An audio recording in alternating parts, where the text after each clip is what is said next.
shade us that star-spangled banner yet wave o'er the land of the free and the home of the brave. Are the Phillies forcing a Game 6, or does the baseball season end tonight? Joe and Tim will have the call right after this.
Of November, 51 degrees, partly cloudy, but rain is staying away for the most part. We certainly hope so.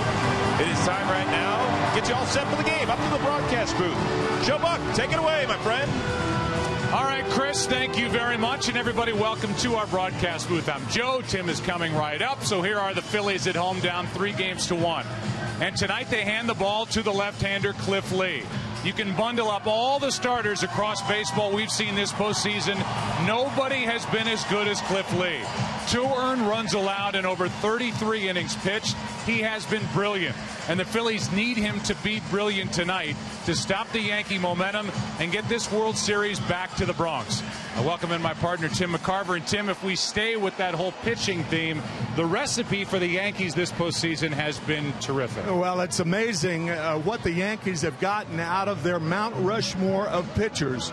virtually bookending the competition. Let's look at their starters. Their starters, the three guys, have started 13 games, all 13 postseason games. They have lost one time. Their incomparable stopper, short reliever Mariano Rivera, the best ever, 11 games and 1 earned run. Unbelievable. Yeah, and here's who's been unbelievable with a bat for the Yankees. Alex Rodriguez had only 2 hits so far this World Series, but he has made both of them count. It's Game 5 tonight. He called it, no question, the biggest hit of his career. Past postseason failures, seemingly a distant memory. Rodriguez has undoubtedly been the spark whenever the Yankees have needed it.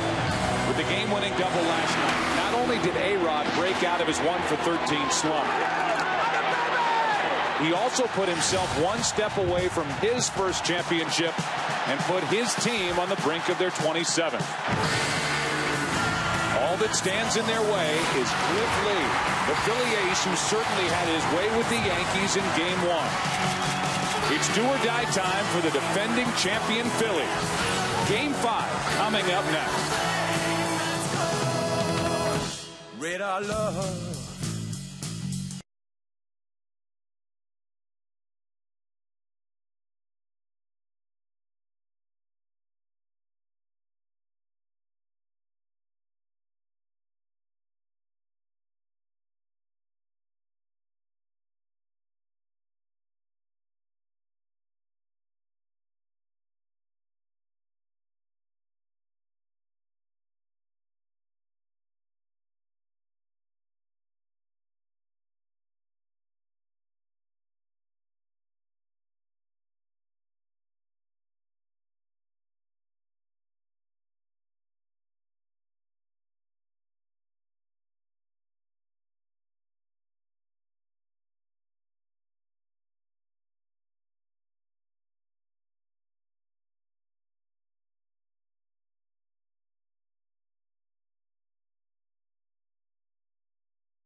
Second, Mark Teixeira hits third. Alex Rodriguez cleans up. Nick Swisher moves up. There's news on Melky Cabrera. So Swisher bats to the number 5 spot. Robinson Cano is at second base. Brett Gardner gets the start. Jose Molina does the catching, and A.J. Burnett is his pitcher. And there's Melky Cabrera, who has been deactivated for the Yankees with a bad left hamstring. He looks okay. They look like they're 3-1 in the World Series. He is not available anymore for the rest of this World Series to the Yankees, as they have made the switch and activated Ramiro Pena. And here is Cliff Lee. for this postseason has been fantastic. 30 strikeouts compared to only 3 walks. And he went the full 9 in Game 1 of this World Series at Yankee Stadium, getting the 6-1 victory. Cliff Lee from Benton, Arkansas, and his opponent tonight, A.J. Burnett from Little Rock, Arkansas. The first time that 2 pitchers from Arkansas have ever started a World Series game. A lightning fast delivery. He works deep into the game. He had 8 complete games this year, and he breaks a ton of bats as he did in Game 1. That spike curveball is what we're looking at right there. In fact, A.J. Burnett throws a similar pitch where he curls that index finger under and a lot of wrap. Game 1, he was unbelievable. Take a look back. Yankee Stadium, and kept the Yankee hitters off balance all night. Throws 91, maybe 92, but according to the Yankees, it appears harder than that. He hides the ball well, and he made those 2 very good defensive plays. In fact, I think that's the biggest thing he's got going for him. Something he had on display in Game 1.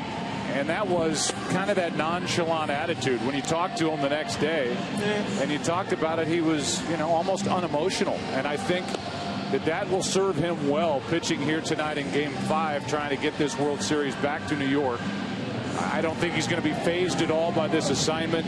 He was cavalier how he caught that pop-up in Game 1, making that behind-the-back play. And let's see how he gets along here tonight. They're being dealt to the Phillies at the end of July from the Indians. Tonight's opening pitch brought to you by Budweiser. With full flavor and a crisp, clean finish, it's what we do. And what Derek Jeter does in the postseason and in the World Series is make things happen. You can see what he's done, hitting .412 during this World Series. He has 1 RBI. That came in last night's game. And he leads it off for New York. Ball 1 from Cliff Lee. I think your point's well taken, Joe. If Cliff Lee was unfazed pitching his first World Series appearance at Yankee Stadium, the new Yankee Stadium, he's not going to be fazed pitching at home tonight. Here's his 1-0 pitch and a ground ball up the middle. Utley to his right, gloves, throws, good play for the out. Utley had to go a long way to get it, and then Ryan Howard dug it out on the other end. Twice in this series, Derek Jeter has led off hitting balls to the left of Chase Utley. He hits one to the right. Nice play by the Phillies second baseman. And that show of respect by this Philly crowd for Johnny Damon. They boo him, and he was the one who got the 2-out hit last night in the 9th inning that started a 3-run rally. Booing can be good when you're on the road. Yes. Strike 1 from Cliff Lee. Damon in his career is just 3 for 26 against this Philadelphia left-hander, a 115 average. He's only hit Gil Mesh worse, and that misses down and in. 1 ball, 1 strike. So among active pitchers Johnny Damon has dealt with, Cliff Lee is the second toughest average-wise for him to face. 1-1 pitch. And that's off the end of the bat, falling into center for a 1-out base hit.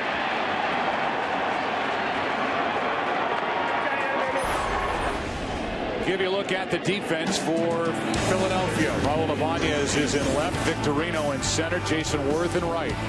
Feliz, Jimmy Rollins, Chase Utley, Ryan Howard around the infield with Ruiz doing the catching. The left-hander Cliff Lee. 1 on, 1 out. Mark Teixeira digs in. Here are the Yankees on the brink of a world championship, up 3 games to 1. And their 3-4 combination in their lineup is a combined average of 107. Teixeira's 1 for 14. The guy behind him, A-Rod, is 2 for 14. And each has a home run. The only hit for Teixeira was a Game 2 home run off Pedro. That's in the dirt, 2-0. Of their 26 world titles, the Yankees have been up 3 games to 1. 8 times. They have never lost a World Series after being up 3 wins to 1 loss. In fact, in World Series history, teams up 3 games to 1 have won 36 of the 41 series in that situation. That is low, and the count 3-0. So base hit off the end of the bat by Johnny Damon. Teixeira waits for a 3-0 pitch, and Cliff Lee, all he has to do is peek into the on-deck circle to see Alex Rodriguez. There's a strike. 3-1.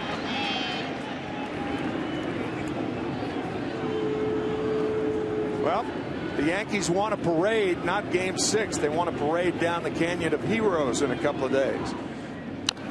For the Phillies, the right guys have to hit. The right guys being Chase Utley, Jimmy Rollins, and Shane Victorino at the top.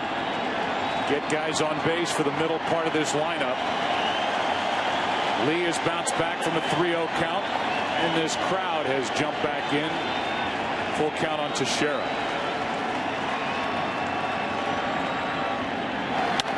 And a fly ball into right. Easy for Worth. 2 out.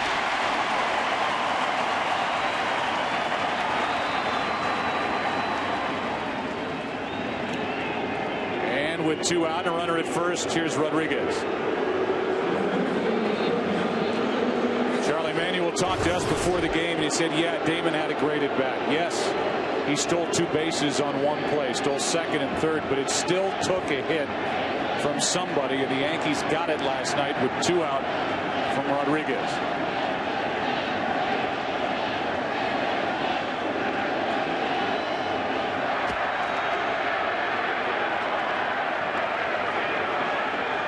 Talking to Carl Willis, the ex-pitching coach of Lee, and he said they used to discourage his move to first base. It was so bad, but he gets rid of the ball so quickly, he's tough to run against.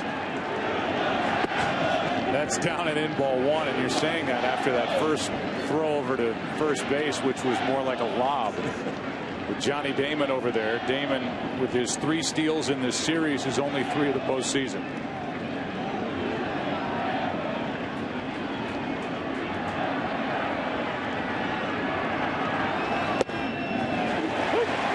Strike. Yankee hitters will tell you what makes Lee tough is that he throws 4 pitches at any time in the count, hides the baseball well, is tough to pick up. Fastball, base hit into the right field corner. Jason Worth will get to it. Damon is coming around third. Here's the throw by Utley, and too late. 1-0 New York in the first inning of Game 5. And Rodriguez delivers with a 2-out RBI double.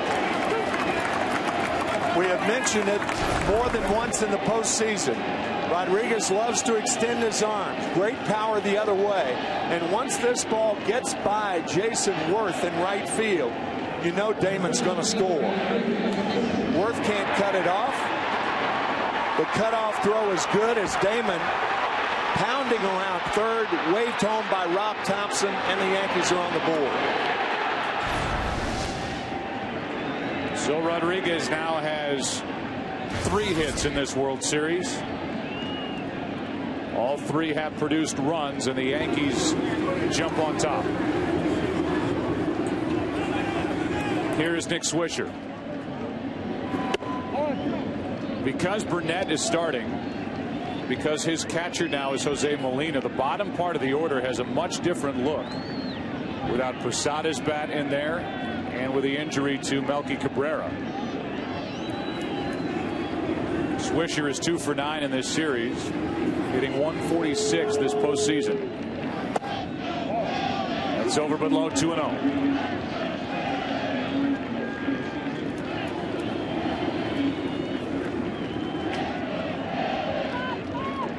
Cliff Lee has fallen behind a couple of hitters here in the first inning, something he did not due in that game 1 start. And now he's 3-0.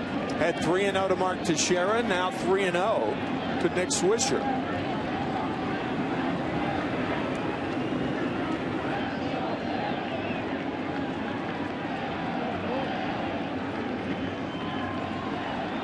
Three balls, no strikes on Nick Swisher. Runner at second with 2 out. Time called at the plate.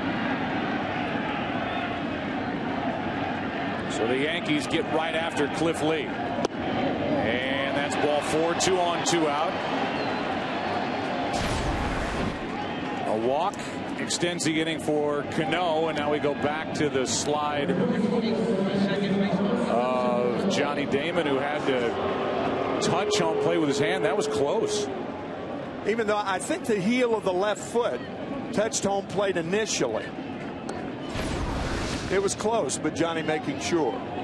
But a good block of home plate. We've seen that from Ruiz. It's always tougher to block home plate with a throw coming in from right field because you don't know where the runner is.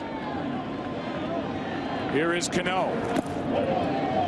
When you talk about the struggles of Teixeira and Rodriguez as far as total number of hits, throw Cano in there, 2 out of 15, and has not driven in a run in this World Series. Home plate umpire tonight is Dana DeMuth. Joe West is at first, Jerry Davis at second, Jeff Nelson at third, Brian Gorman down the left field line, and Mike Everett, who worked the plate last night, is in right field. 1 ball, no strikes on Cano. And a fly ball into left. Ibanez is there to end the inning. But the Yankees get a run on 2 hits, a walk, 2 left after a half in game 5, 1-0 New York.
Let's take a look at the Philadelphia starting lineup. Jimmy Rollins leads off. He's the shortstop. Shane Victorino bats second in center field. Then Chase Utley, Ryan Howard, and Jason Worth.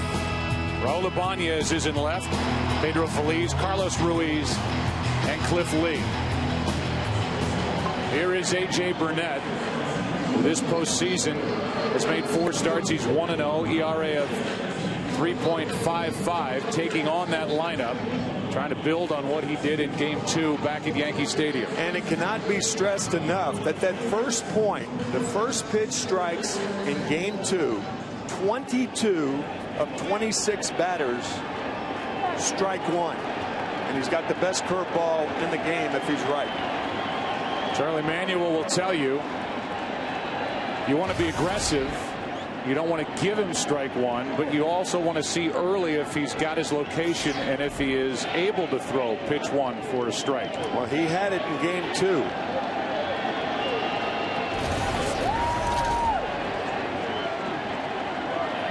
Pitching on 3 days rest, and Rollins goes after one up, strike one. Because of that, you know, the players are the best scouts. And the players know he threw 22 of 26 pitches, first pitch strikes. But Rollins swinging at a ball out of the strike zone. It looked like he was intent on swinging at the fastball then. 293-mile-per-hour fastballs, a ball and a strike. There are the numbers, 3-0 on 3 days rest with a 1.64 ERA. 3 starts in the career of A.J. Burnett. That's foul, and that's strike 2. Victorino on deck, and then Chase Utley. This Phillies team needs a jolt. Jimmy Rollins 3 for 15 in this series. The 1-2.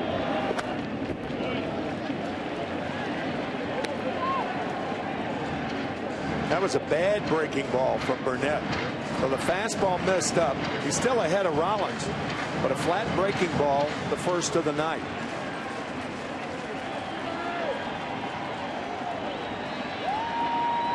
Another 1-2 pitch. And another foul ball. And another curveball. This one a little better. A.J. Burnett in his first year with the Yankees signed a 5-year $82.5 million deal, $16+ million per season, to come to New York. Part of that big offseason investment in 3 main players: Sabathia and Teixeira. Here's a line drive, base hit into center by Rollins. Charlie Manuel says that Jimmy Rollins makes our offense go. We'll see.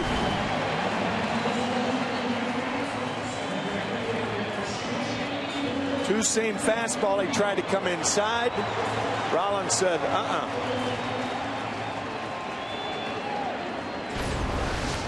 That was something that Joe Girardi talked about with us prior to Game 2.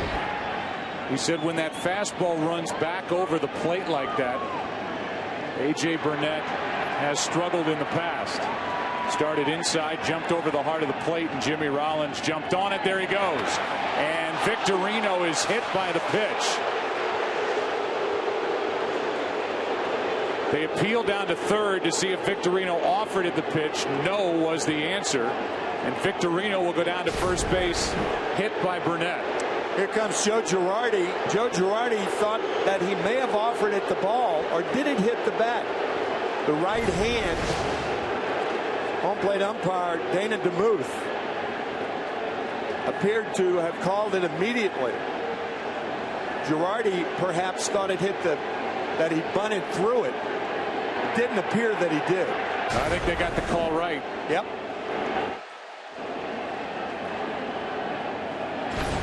Caught Victorino on the right hand. They're still looking at it.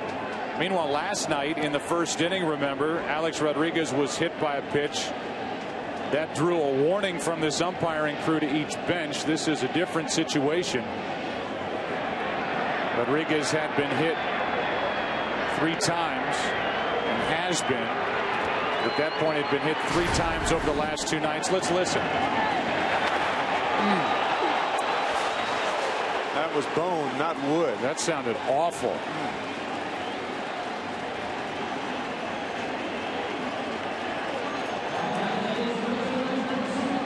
Well, particularly when that hand is pressed against wood. There's no place to give. There's no give in that hand.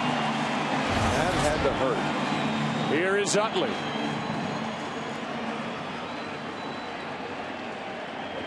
Chase Utley went deep again last night. He has 3 home runs in this World Series, all against Sabathia.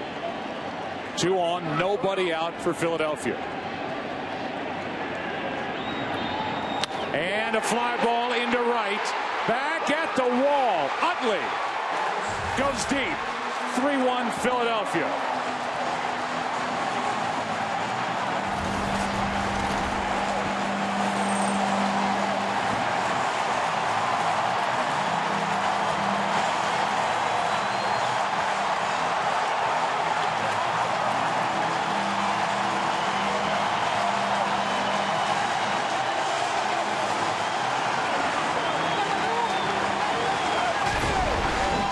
First pitch struck.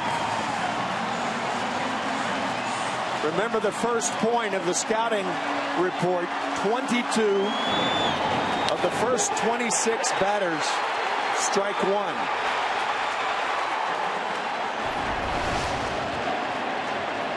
Now Ryan Howard comes up empty. The Phillies had hit 7 home runs in this World Series, but all had been solo home runs. They get their first 2 on here in the first inning. Rollins and Victorino. And Utley goes deep. His 4th home run of this World Series. 3-1 Philadelphia for Cliff Lee, and a 1-1 count on Ryan Howard. Even with runners on base, Chase Utley rarely will swing at the first pitch. He did then to benefit the Phillies. A 1-1 from Burnett. 2 balls and a strike.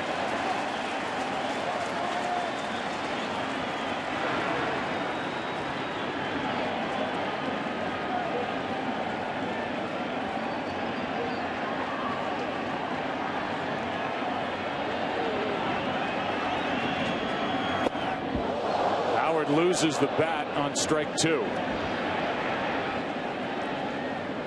Ryan Howard, I'm sure, is tired of looking up at the scoreboard and seeing 2 strikes. But he has struck out 10 times and is just 3 for 17 with 1 RBI in this World Series. Yeah, this is after being the most valuable player in the National League Championship Series.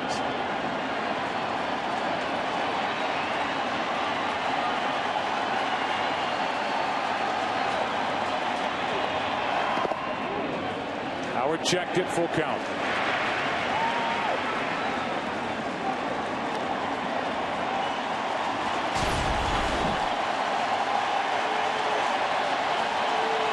The Yankees got a run in their half of the first, taking the crowd out of it. Chase Utley just brought him back in it.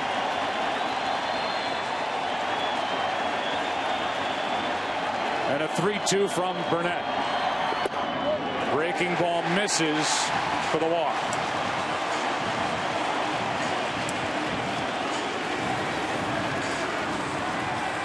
And here comes Dave Eiland, the pitching coach for the Yankees.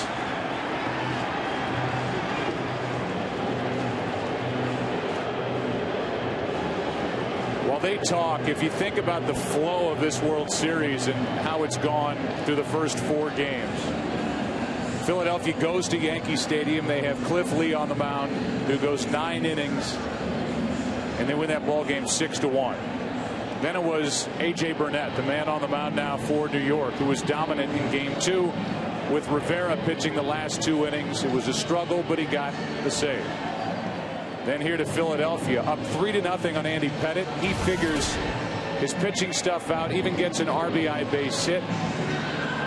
They rally to win it after the Phillies rallied to tie Game 4 in the 8th inning on the home run by Pedro Feliz. Top of the 9th inning, a 2-out rally, and then Rivera does his thing, and just like that, the Yankees are up 3-1.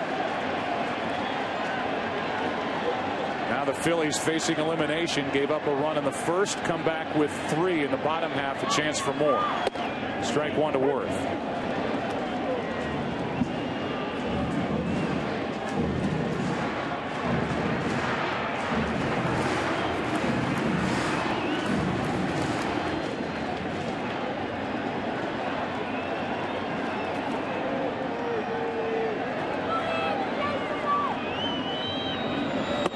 There's a strike. And the count 0-2. A.J. Burnett with only one unintentional walk in 7 innings of game 2. And he has one here in the first inning. Cliff Lee didn't walk anybody in game 1. He has a walk.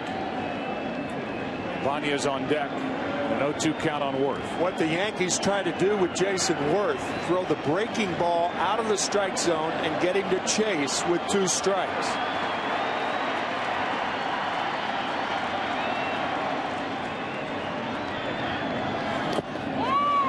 Molina does a nice job to keep it near home plate. That's the problem of that particular breaking ball from Burnett. We've said many times that he shared the American League lead in wild pitches with Felix Hernandez of the Seattle Mariners. A very nice play by Jose Molina to keep Howard at first.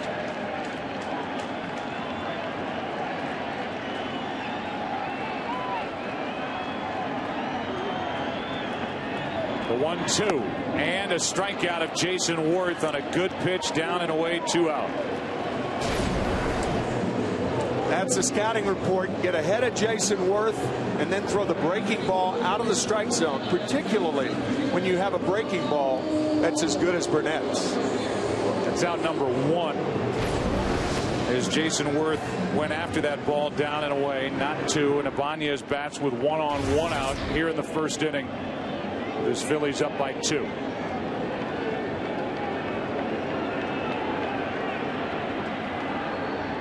Ibanez 3 for 16 in this World Series, and a ball outside.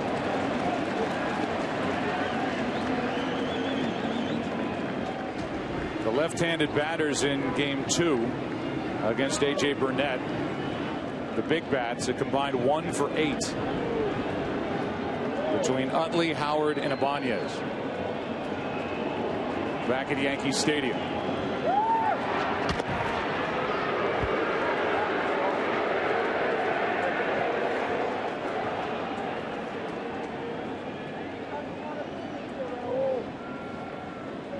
Last night Howard stole a base. And happened in the 4th off Sabathia. Ibanez takes outside. 2-0. See what happens when you steal a base? They think you're going to steal the next night, too.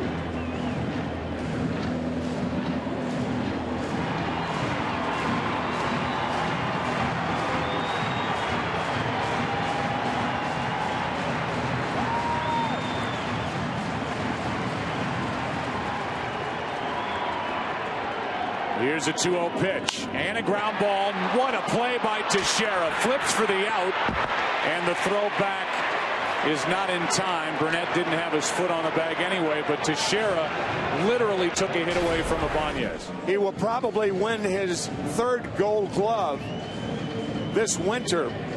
And the one impressive thing about Mark Teixeira that we've noticed is his range to his right. The backhand from his knees to Jeter. Couldn't get a lot on the throw. That prevented the double play. But a fine play by a Gold Glover. That's what the Yankees bought over the offseason as to bring out a tool to get the dirt out of the spikes of A.J. Burnett. But they bought a guy who eventually led the American League in home runs and RBIs and can be a vacuum at times over at first base and saves a lot of throwing errors from the infielders with what he can do with his glove and his foot on the bag. Take a look at the defense for the Yankees. Damon Gardner is in center with the injury to Cabrera, and Nick Swisher in right. A-Rod, Jeter, Cano, Teixeira, Jose Molina does the catching for Burnett. Here is Pedro Feliz. What a night last night for Feliz.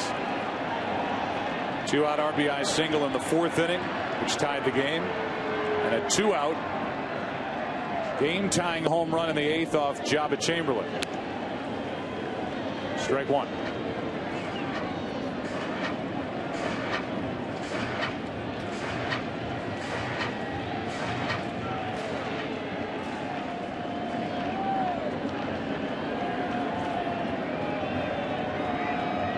One on, 2 out, ground ball to short. Jeter picks it up, flips for the out. And we go to the second. Victorino was hit, but it was Utley who hurt the Yankees in the first. 3-1 Philadelphia after 1 in Game 5.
We look out at Shane Victorino, and he really took that fastball off the knuckles when he was hit by the pitch, and he doesn't look good out there at all.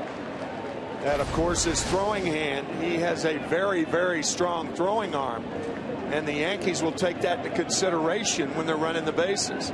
It's Brett Gardner leading it off, and first pitch misses not only the strike zone but the glove of Ruiz. Ball 1. This is where you talk about a difference in the bottom of the lineup for the Yankees with the injury to Cabrera and with Molina in there instead of Posada. Gardner, who has just 5 at-bats during this postseason. Molina, who's 1 for 5 overall this postseason. And then the pitcher, Burnett. Ball and a strike to Gardner, who had a broken thumb that put him on the disabled list from July 26th through the first week of September. Good fastball for strike 2. Again, Cabrera pulling his hamstring. Joe Girardi telling us before the game that it was during the regular season. It was the type of pull that would have put Cabrera on the disabled list for 2 weeks. Reaching for it, and a ground ball to Ryan Howard. Wins the race, 1 out.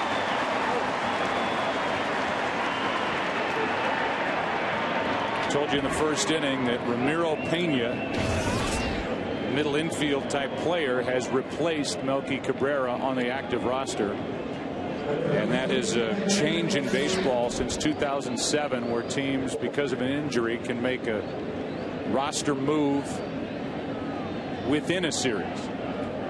as opposed to between series. And it has to be a position player for a position player or a pitcher for a pitcher. In other words, you can't bring a position player in and take a pitcher off the list. First pitch strike to Jose Molina.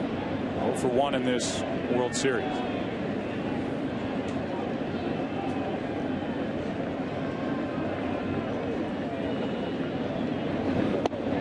That's inside. And I think the early returns on the strike zone of Dana DeMuth is that he will be tight side to side, which could be bad news for Burnett, who has less control than Cliff Lee. Just the opposite of last night's home plate umpire, Mike Everett. The 1-1 is popped up right side, foul ball. Ryan Howard can't get there. Strike 2. Joe, you talked about the bottom part of the order, and certainly not as strong as it has been for the Yankees. In the National League, you can win with strength 1 through 6, 1 through 7 if you have good pitching. In the American League, you have to be strong 1 through 9, as the Yankees are when they're playing in an American League park. 1 ball, 2 strikes on Jose Molina. And the fastball is up. 2-2.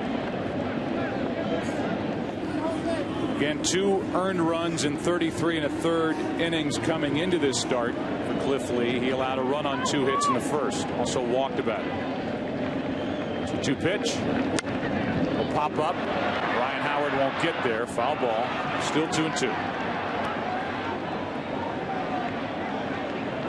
Chevy and baseball have teamed up to give fans a chance to win tickets to the postseason. And even better, you have a chance to win a new Chevy. Just register at worldseries.com/Chevy and may the best team win. Molina broke his bat, so he goes back to the dugout.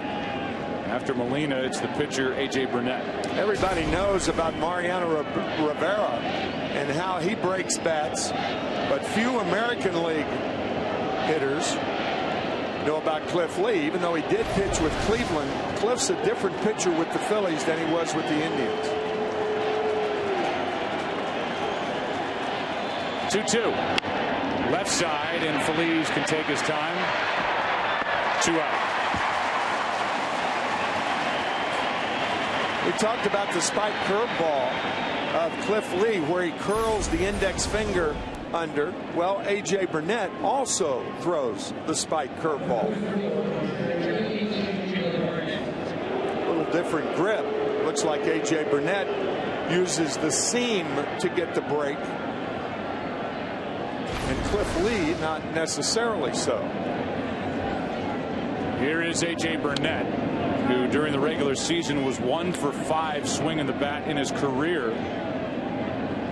There's 3 home runs, 35 of 266, a 132 average, 9 RBIs.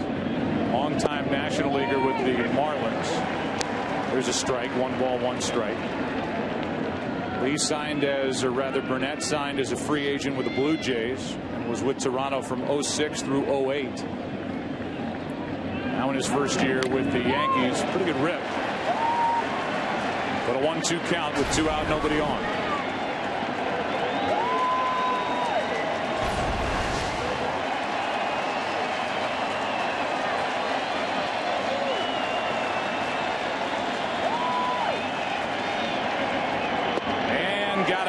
Strikeout number 1 on the night for Cliff Lee, who sprints off the mound. Bottom of the second in Philadelphia.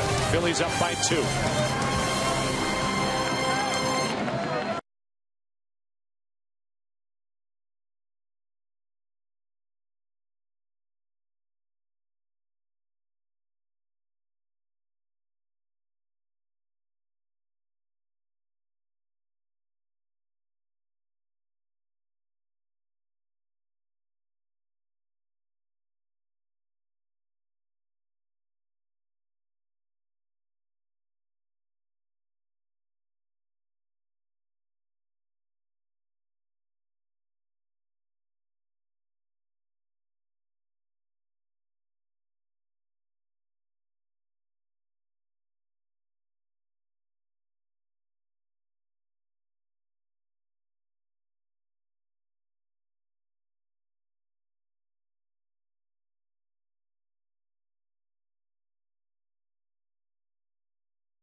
coverage brought to you by DirecTV. To get the most channels in HD, call 1-800-DirecTV. How about our Jeep trivia question before the bottom of the second with the Phillies up 3-1? The Yankees have won 26 World Series titles. Which American League team has the second most?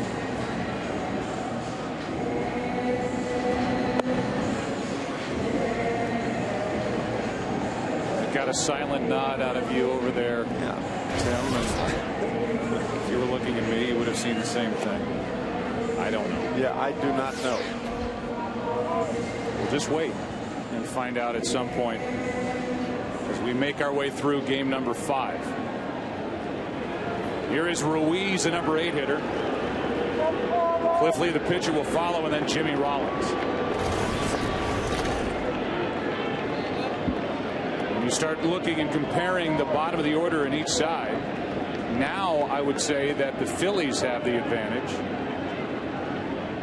at least with the 7 and 8 hitters compared to what the Yankees are featuring 7 and 8.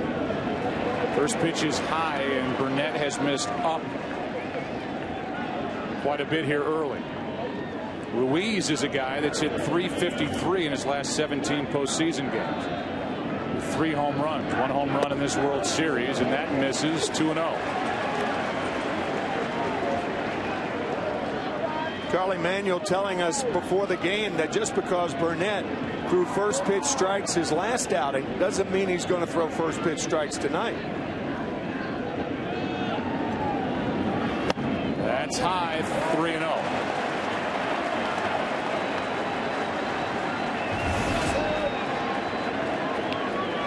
First pitch strikes to 5 of the 8 faced.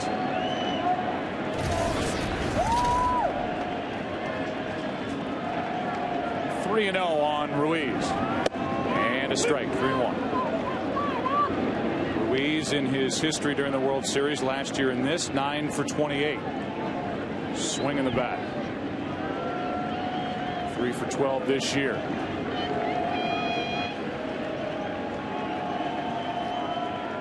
The 3-1. Full count as A.J. Burnett tries to battle back.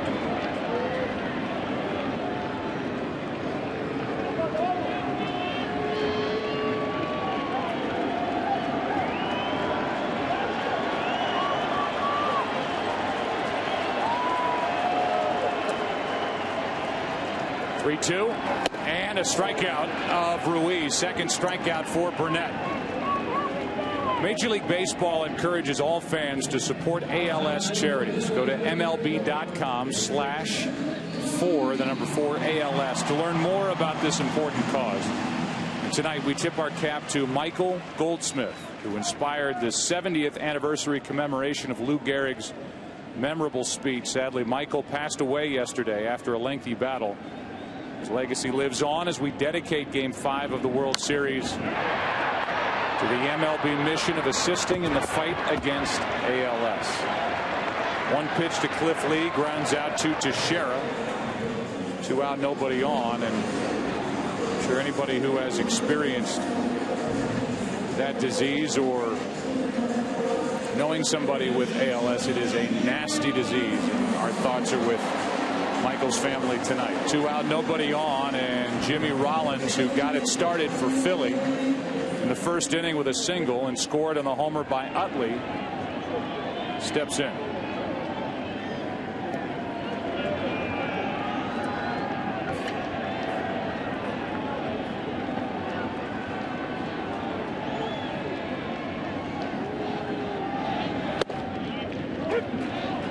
A high strike on a 94-mile-an-hour fastball. You may wonder why Jimmy Rollins' uniform is dirty since he scored ahead of the home run by Chase Utley. He was running and sliding head first on the ball that hit Victorino in the first inning. You know, it's interesting to watch Victorino prepare for this at bat, and it'll be really interesting to see him in his next at bat. Hit on the knuckles his first time up, and we'll see how he's able to grip it. He's already, as you can see there, holding that index finger off the bat. I wonder if that's how he's going to grip in his next at bat.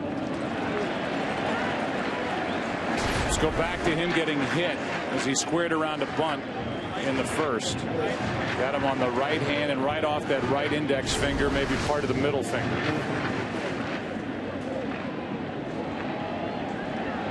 He is as tough as they come. Shane Victorino trying to hang in, and that ball misses for ball 3 to Jimmy Rollins.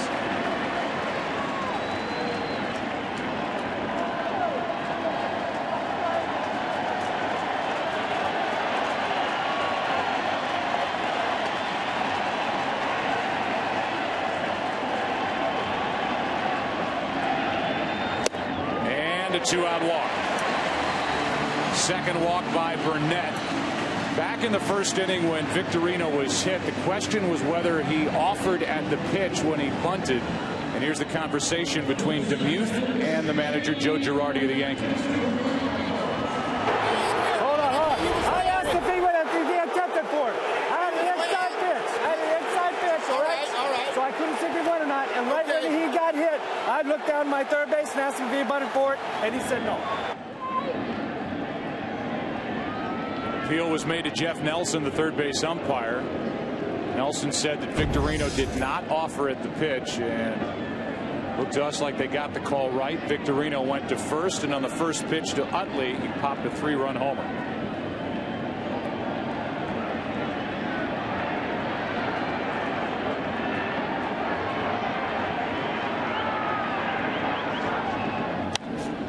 Popped up.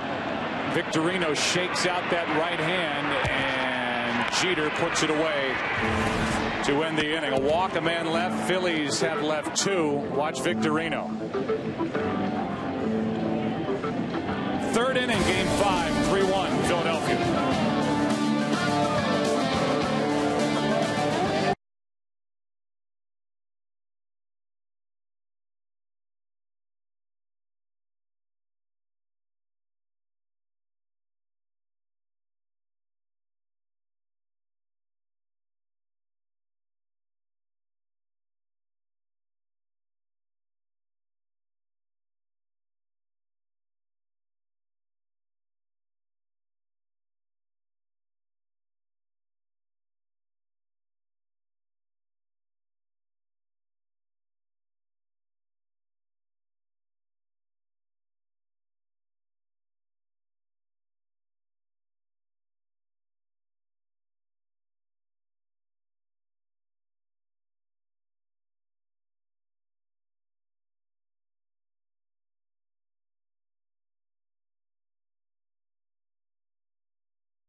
There is a lot more evidence that the right hand, and in particular that right index finger for Shane Victorino, is hurt. I wonder if he'll be able to finish this game 5 and what he would be available for the rest of this series. And we'll show you some of the video. Here it is. Here's him just taking off his batting glove after popping up. Gingerly. And then the frustration. Not able to throw the ball very well in center field either, as Jeter leads it off. Top of the order for the Yankees, down by 2 here in the 3rd inning. And there's one inside from Lee. Ball and a strike. And it's just him trying to grip the baseball and throw it. And once again, that could come into play for good base runners like Derek Jeter. They'll take advantage of that. There's a fastball for a strike from Lee to Jeter, 1-2. So the Yankees have lost their center fielder, Melky Cabrera, who hits down deeper in the lineup. It would be a big loss for the Phillies if they lost the presence of Shane Victorino, their number 2 hitter. And a very good center fielder defensively. Change up grip to a fastball. 2-2. So Lee starts with a changeup grip in his glove and then shifts to a fastball grip so that these Yankee hitters can't pick up what pitch is coming, and the count 2-2. Or the first base coach, Mick Kelleher, who has the best view of the left hand of Cliff Lee.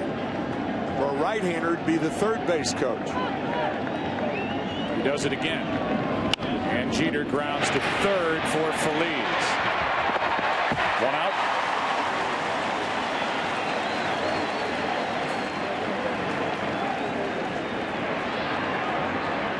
And the batter will be Johnny Damon, who singled and scored in the 1st. By the way, the Philadelphia Phillies do have X-ray facilities in the ballpark, like a lot of major league teams. In such a situation where a player is hit by a pitch, it needs to be X-rayed. It would certainly be the course of action, I would think, of Victorino.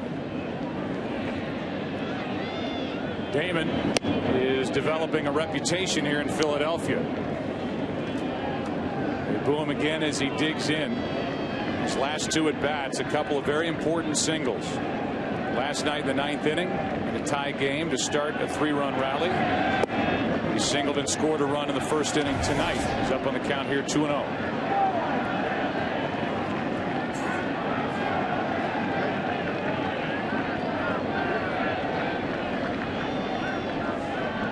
And the next from Cliff Lee. Strike 1.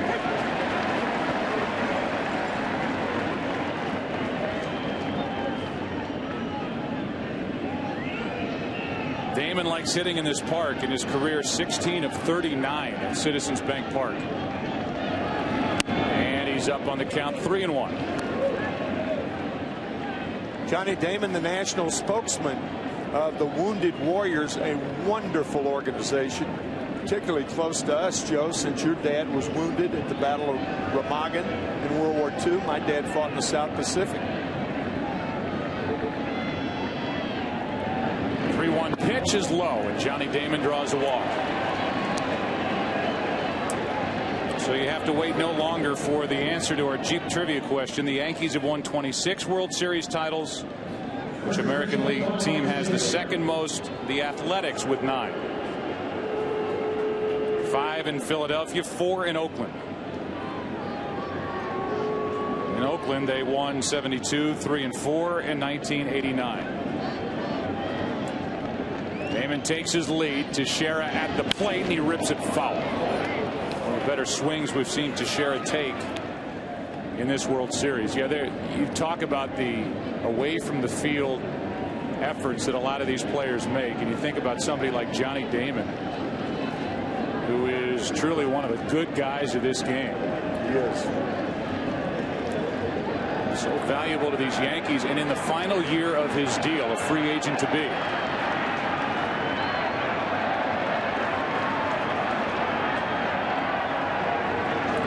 He can hit for power. He hits for average at 282. Hit 24 home runs. Stole 12 bases. He's stolen 3 this postseason. And he's on for the second time tonight against Cliff Lee. Here's a 1-1 to Teixeira and a grounder foul. Strike 2. Joe Girardi, the Yankee manager, talking about Johnny Damon, said that he remembers a skinny little kid running around in the outfield, could run like the wind, playing for Kansas City a decade ago. But you don't realize how big Johnny Damon is.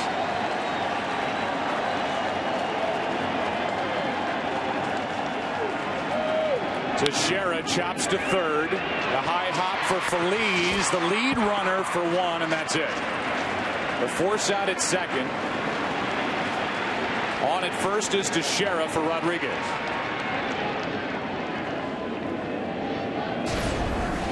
We had a play during the ALCS with Eric Ibar around the second base bag, not touching the base.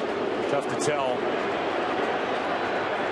on that replay whether Utley got his foot on the bag with the ball in his glove. I don't think he did. He's straddling the bag. He never touched the bag.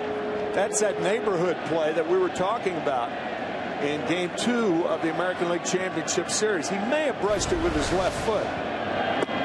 There's a strike to Rodriguez. But normally second base umpires will give the second baseman the benefit of the doubt when he's close. The call we're talking about was in that terrific Game 2 of the ALCS. It lasted 13 innings. Here's Rodriguez with a fly ball into right center. Going to get it is Victorino. He can catch. That glove on his left hand. Who's coming up for the Phillies? Utley, Mr. Home Run, with 4 in this World Series. Howard and Worth to follow. Phillies up by 2.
Part of the order for the Phillies. That means Utley, first up, now has 6 career World Series home runs, most all time by a second baseman. He went deep Biggest swing for the Phillies so far this postseason, facing elimination here tonight. A 3-run home run on the first pitch from Burnett, after Victorino was hit by a pitch, and that followed a hit up the middle by Jimmy Rollins. In a single World Series, Utley is now tied with Bonds, Dykstra, and Duke Snider for the most in National League history in a single World Series. Count's gone to 2-0. Who do you think has the most, Tim? He's in the park tonight. RJ. That's how you get the nickname Mr. October. Yep. Reggie Jackson. The 2-0 pitch. Strike. Reggie, who is from Philadelphia, became Mr. October back in 1977 against the Dodgers. 5 home runs, 3 in successive at bats. In the 6th and final game at Yankee Stadium, the Yankees beat the Dodgers 4-2. Reggie Jackson and Bob Gibson just wrote a book called 60 Feet 6 Inches. I was asked for a blurb in the book, and I said Mr. October meets Mr. October. Reggie and Bob Gibson, 2 of the great World Series stars ever. Here is a 2-1 to Utley. Outside, 3 balls and a strike.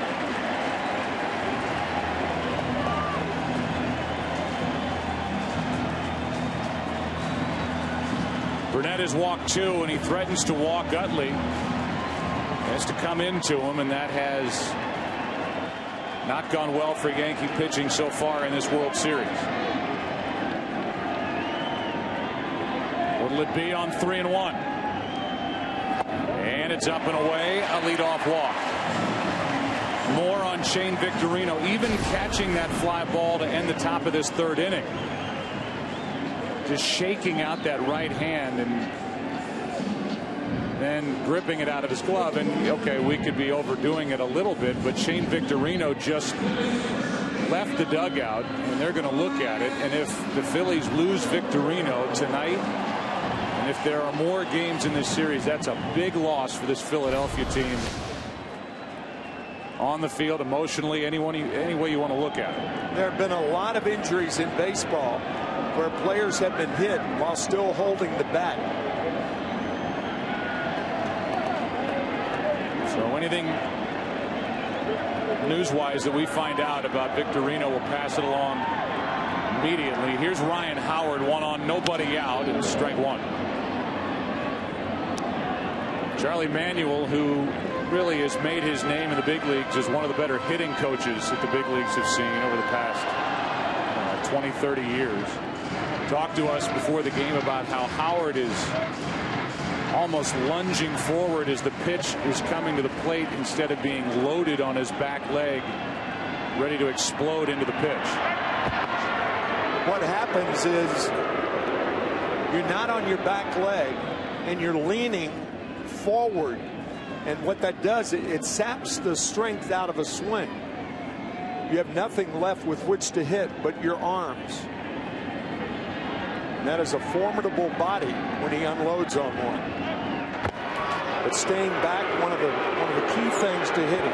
Waiting, staying back, and having quick hands. And that combination combined for 47 home runs total, including the postseason here in 2009 for Ryan Howard.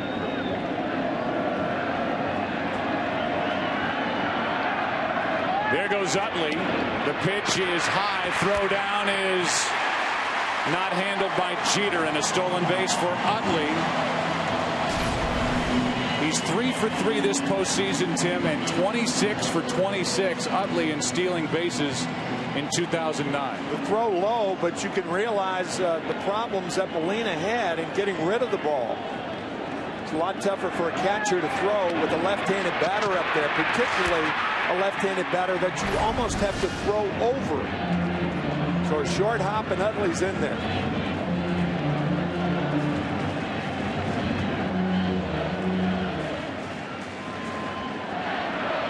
Game 1 was the Cliff Lee Chase Utley show at Yankee Stadium. They're trying to do it Again here in game 5 as Ryan Howard takes up and away 2-1.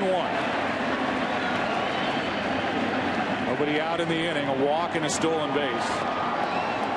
Jason Worth on deck.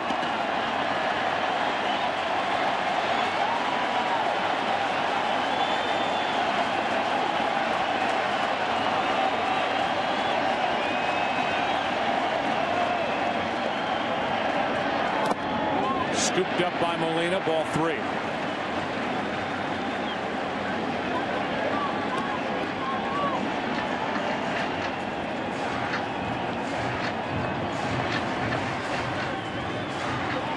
Veteran left-handers talking it over. Jamie Moyer on the right. Cliff Lee, tonight's starter for the Phillies, on the left.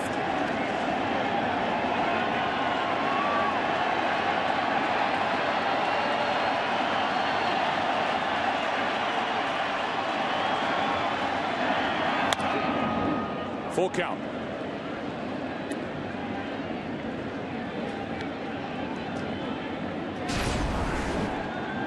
He lunges at this fastball. Watch the front part of the body open up, and Ryan fouls it off.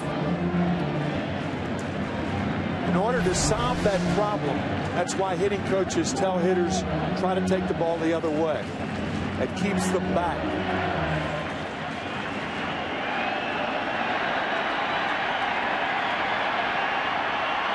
3-2 pitch. And a check swing on a pitch in the dirt. 2 walks in the inning.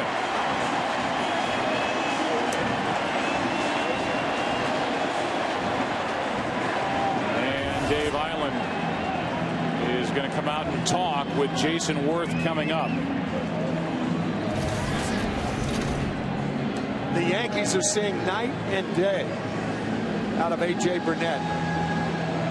Great control in game 2. The winning pitcher, and clearly his control off tonight. So while they talk on the mound, we remind you that this week on a very special Fox NFL Sunday, Kurt, Terry, Howie, Michael, and Jimmy head to Afghanistan to bring a taste of the NFL to the brave men and women in our armed forces. It's all on the Ford Drive 1 Fox NFL Sunday pregame show this week at a special time of 11 a.m. Eastern, 8 a.m. Pacific, only on Fox. Right-hander Dave Robertson getting loose here in the 3rd inning.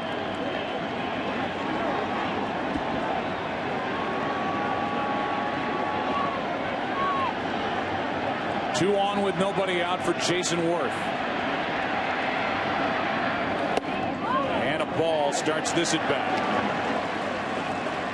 Worth with 7 home runs this postseason, 2 in this World Series for his only 2 RBIs. Coming in game 3.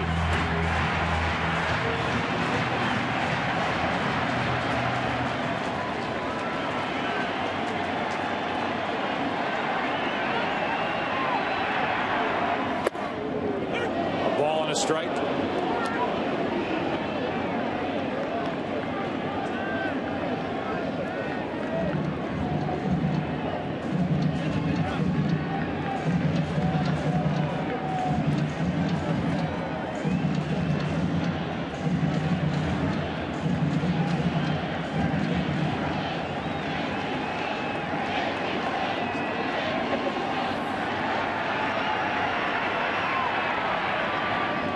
Worth comes up empty. Big swing. Strike 2. You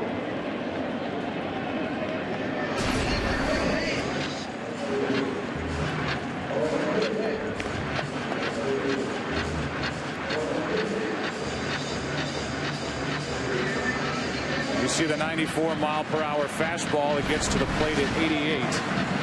Under 4/10 of a second to react for Jason Worth, who struck out his first time.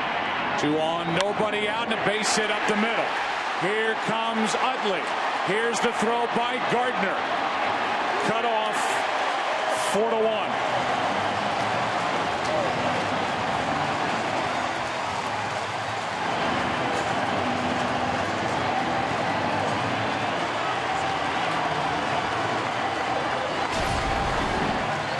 You You may remember the first breaking ball with 2 strikes to Jason Worth from Burnett was low and away, out of the strike zone.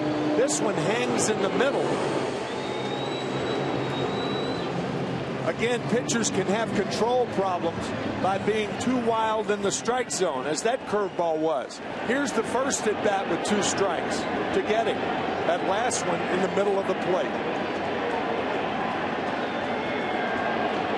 And driven into center for an RBI single to score up. Still nobody out. Here is Ibanez. 2 on, and what a rip by Raul Ibanez, who hangs his head after not putting that one into the seats.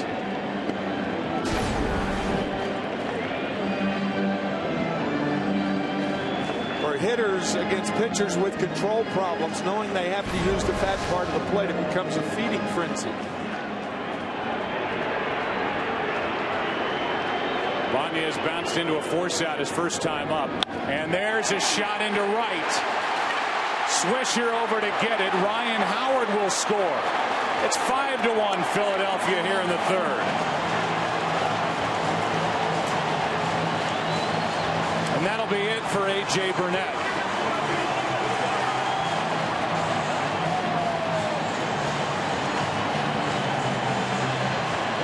Who on 3 days rest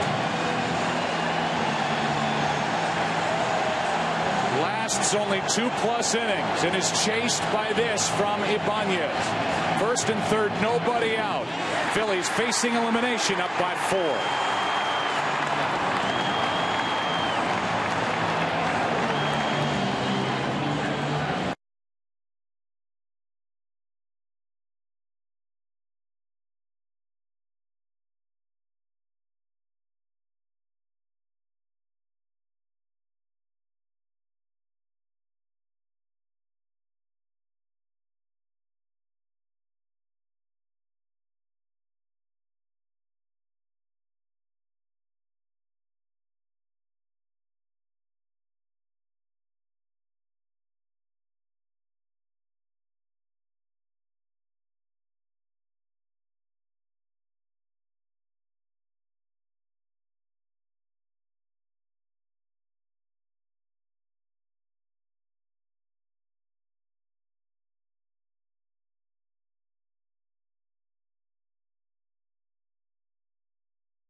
Good when asked to pitch on short rest here tonight. A.J. Burnett gets into the 3rd inning. That's all. Does not retire anybody in the 3rd. We go down to Ken Rosenthal and talk about the pitching plans, not only coming into tonight, but even beyond tonight for the Yankees if this series continues.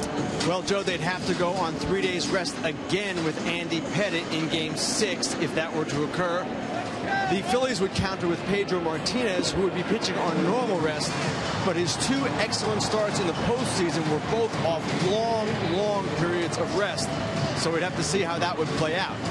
Game 7, CC Sabathia on 3 days rest again, and for the Phillies there would be a real question: Cole Hamels or Jay Happ?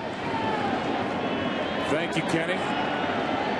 More to talk about on that topic as we make our way through Game 5. First and third, nobody out. Feliz dealing with Robertson. Ball one in the dirt, blocked by Molina. It's Worth at third. It's Ibanez at first. Both with RBI singles in this third inning, and it's a 5-1 Philadelphia lead. The deeper into this postseason you go, Joe Girardi's plans from early September was to go with 3 starters in the postseason. And that's what the Yankees have done. This is game 14 of the postseason, and they've only used 3 starters. So if they get to game 6 and 7, my view of that was, why change? That last pitch, an illustration of the tight strike zone, and the count 2-0 on Feliz.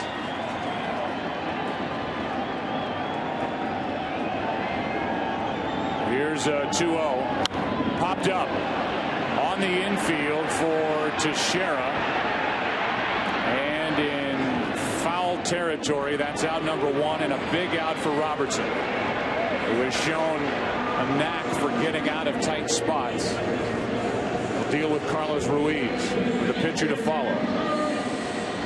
Shane Victorino back in the dugout, and I'm sure telling teammates what they found.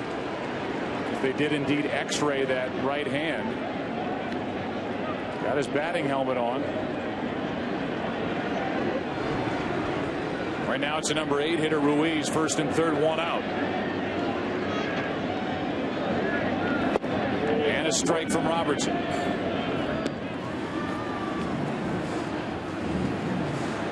First time this entire postseason that a Yankee starter did not go at least 6 innings.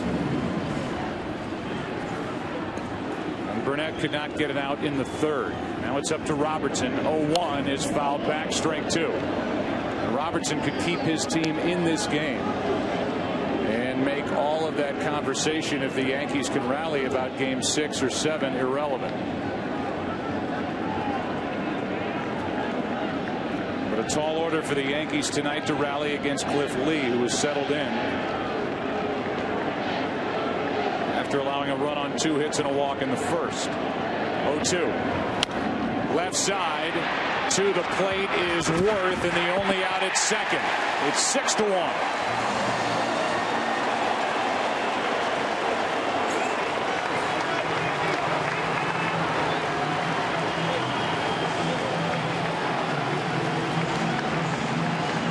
That's a big run produced by Ruiz with 2 strikes and a force out. Double play situations are the strangest things in baseball, because you want the hitter to hit it hard enough to where you can turn 2.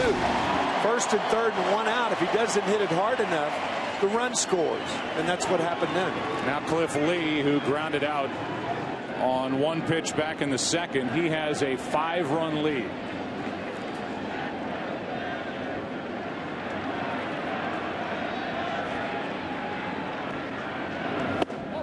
That's outside, ball 1. The other name, and we heard Ken Rosenthal, so it's worth talking about with regard to a potential game 7 in this World Series, is the guy at the plate, Cliff Lee.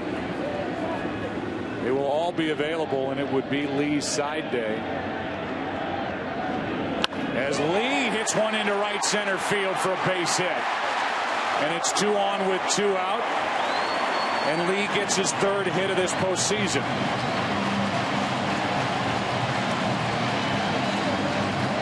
He's trying to do everything for the Phillies to get this series back to the Bronx. His first game against the Colorado Rockies in the division series, not only did he get a hit, but he stole his first major league base on the advice of Davey Lopes, the first base coach of the Phillies. So he is doing it all. So now Robertson gets a visit from Molina. 6-1, and Jimmy Rollins, who's 1 for 1 with a single, a walk, and a run scored, steps in.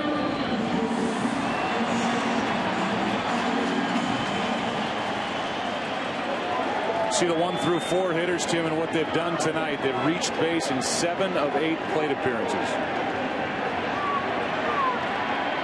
Production out of the first 4. That's why the Phillies, in large part, are in the World Series. There's a strike and a breaking ball. Victorino is on deck.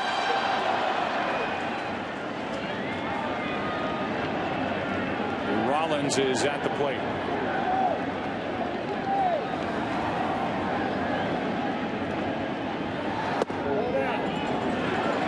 One ball, one strike.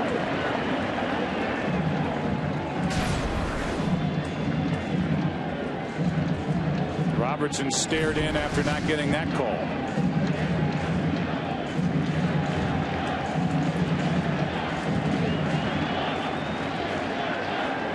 Two on, two out, 1-1 pitch. On the outside corner, good pitch by Robertson, who's made some good pitches since entering here in the third inning, strike two. Joe Girardi likes to say about David Robertson that he has swing and miss stuff. Talked about DeMuth being tight side to side. That was a wide strike after not giving a low strike the previous pitch, and Molina will go out and talk with Robertson.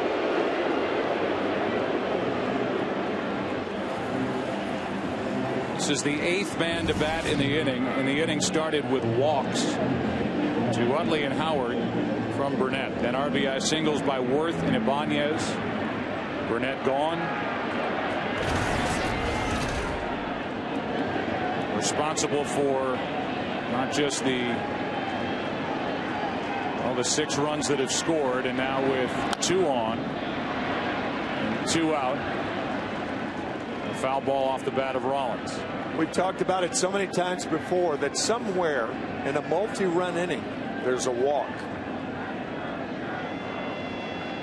There are 2 in this inning, and Burnett is still responsible for one of the runners on.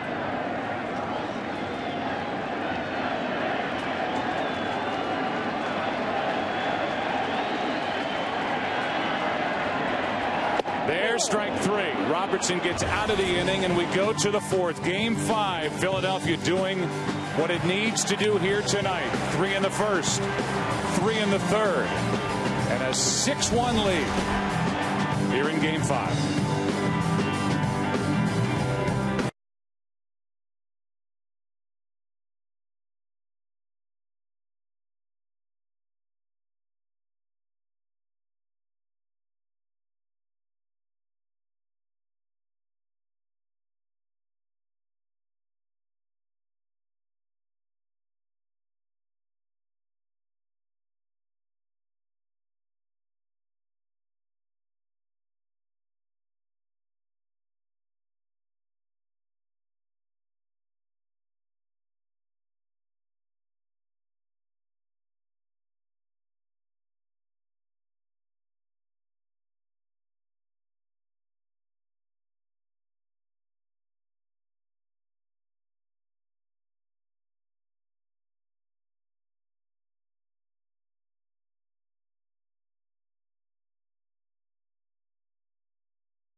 Cliff Lee back to work, 4th inning, 6-1 Philadelphia in Game 5. News on Shane Victorino. For that, we go down to Ken Rosenthal. Joe, Shane Victorino indeed had an X-ray. He looked at me and said, "It's not broken, I'm fine."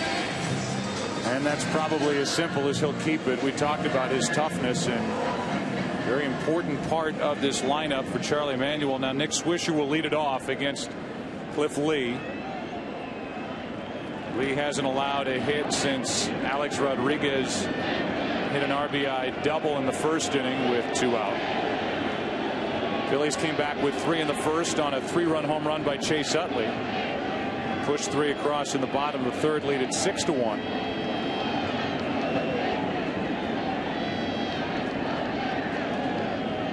And the first to Swisher is up and away, ball 1. We just had a chance to visit with Rich Doobie, the pitching coach of Philadelphia. We'll give you that visit in the top of this 4th. Swisher walked his first time. There's a 1-0. Ball and a strike.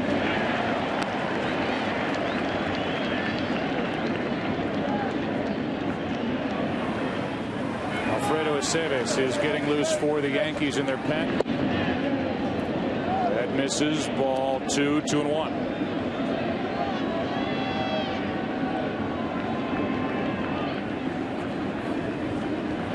On deck Cano and then Gardner. 2-1 pitch. Is hit to 3rd, caught by Feliz, 1 out. First question to Rich Doobie, the pitching coach for the Phillies, was, do you like what you're seeing out of Cliff Lee? Very much so. You know, Cliff works at that fast tempo and pounds the strike zone. You know, he's always effective doing that, and we always play pretty well behind him, of course. You know, we don't know him like you do, but it seems like just the overall demeanor of this guy is that he's not going to be fazed by a start like this with you guys facing elimination. Nah, he's very low-keyed as far as putting too much pressure on himself. Really has no ego at all and just goes out there and has a lot of fun playing this game. Have you had to check yourself to think about any more pitching the rest of this series? Should this thing continue? Or are you just worrying about tonight? No, we'll take it one day, one inning at a time. How did I know you were going to say that, Rich? Well, that's the way you got to look at it. I got you to smile. All right, 6-1 here in the 4th inning. Thanks for your time. All right, thanks, guys. All right. It's taken 4.5 games, but we made it happen. Right now he's not smiling. He is yelling out at the home plate umpire, Dana DeMuth, about the tight strike zone as the count's 2-0 on Robinson Cano, who flied to left his first time up. With 2 on in the 1st inning, there's a strike, 2-1. Charlie Manuel telling us before the game what most people know, that managers can't see outside or inside from the dugout. They can only see high and low. So if you see the pitching coach or the manager yelling at the home plate umpire, usually it's because of a high or a low strike. Here's a 2-1 to Cano, and it's in for strike 2. Cano thought that was low. Let's give it a look. Looked like a strike.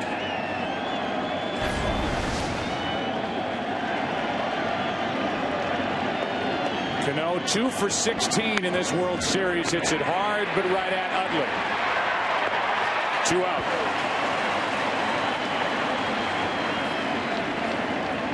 With the bases empty, Brett Gardner will be the hitter. Why it's so unusual for Cano to be 2 for 17. Keep in mind that Derek Jeter and Robinson Cano, both with over 200 hits as middle infielders, it's the first time that that's happened in 112 years. When I read that stat coming into the postseason, or when you and I picked it up in the ALCS, I had to read it twice to make sure I got it right. Yeah, you're going, what? That's it. That's the first time a middle infield combination did that with the bats. 200 plus hits, and Cano is really struggling. 2 for 17. Gardner's in the hole, 0-2. And Lee has for sure settled into this Game 5 start. Now up by 5.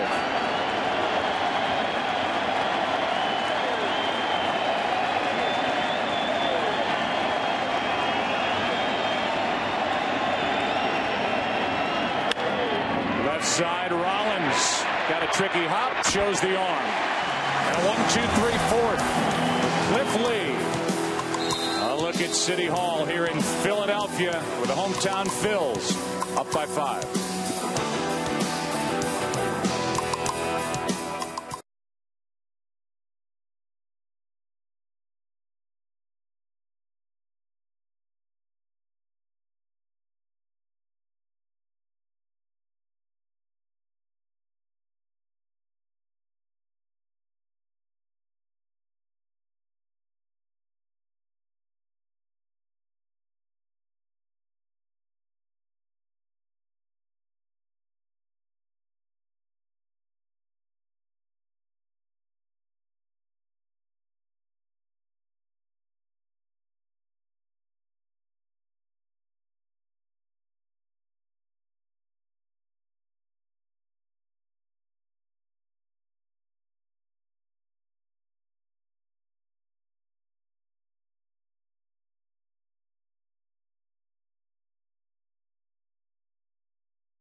TV. To get theater quality picture and sound on every channel, call 1-800-DIRECTV. 2, 3, and 4 hitters for Philadelphia up by 5. Playing behind their ace, Cliff Lee.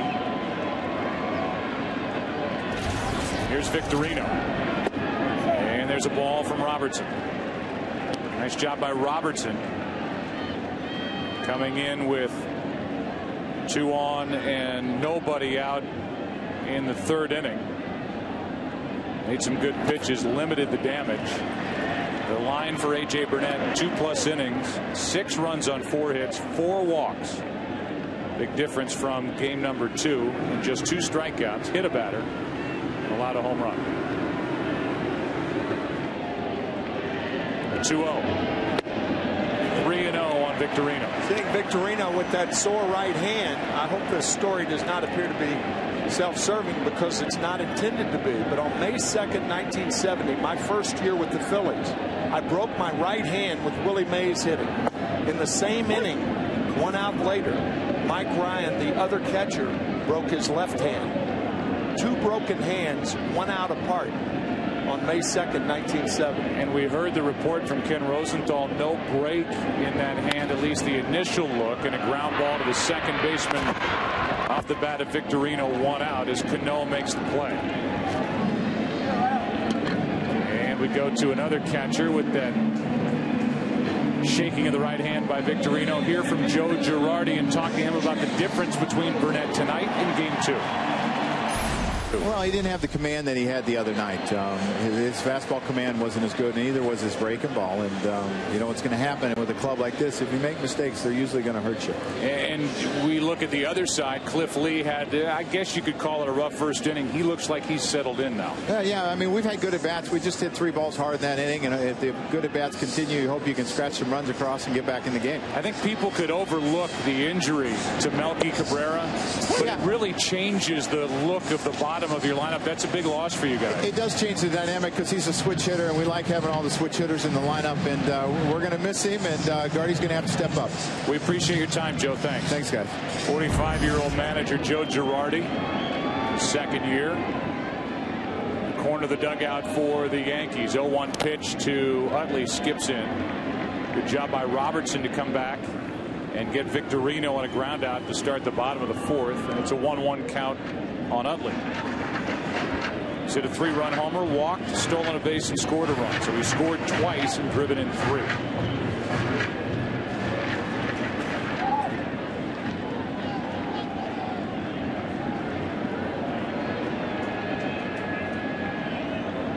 A 1-1 to the shortstop, Jeter. Gobbles it up, throws him out, 2 away. The World Series has gone through a stretch for the first time in World Series history. World Series has lasted at most 5 games, going back to the sweep by the Red Sox of the Cardinals in 2004, sweep by the White Sox of the Astros 2005. Cardinals beat the Tigers in 06 and 5. Boston swept Colorado in 07. Last year it took 5 games, a lot of days, but just 5 games for Philadelphia to beat Tampa Bay. Phillies trying to break that string and force a game 6 on Wednesday night at Yankee Stadium. Ryan Howard took a strike.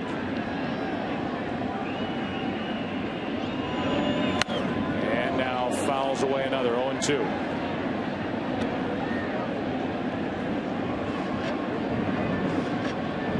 David Robertson, the pride of Tuscaloosa, Alabama. In fact, his dad is here tonight. He couldn't make the games at Yankee Stadium. He was too busy, as he is a poinsettia farmer. So this is a busy time of year for David's dad. Holiday season coming. 0-2 pitch, and upstairs, ball 1. Ryan Howard tonight has walked twice, scored a run.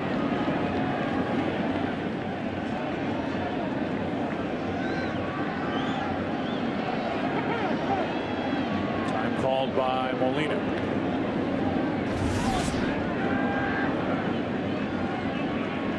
Yankees up in this World Series 3-1. Philadelphia leads game 5 6-1.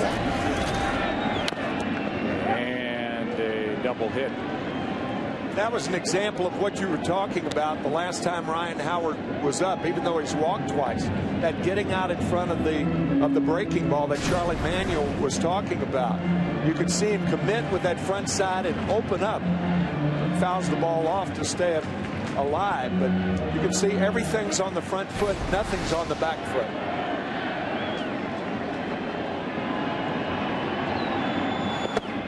Able to lay off the pitch. 2-2.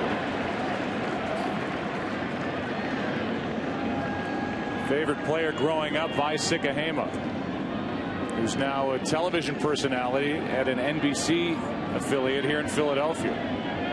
Kick and punt returner. Cardinals, Eagles. Here's a 2-2.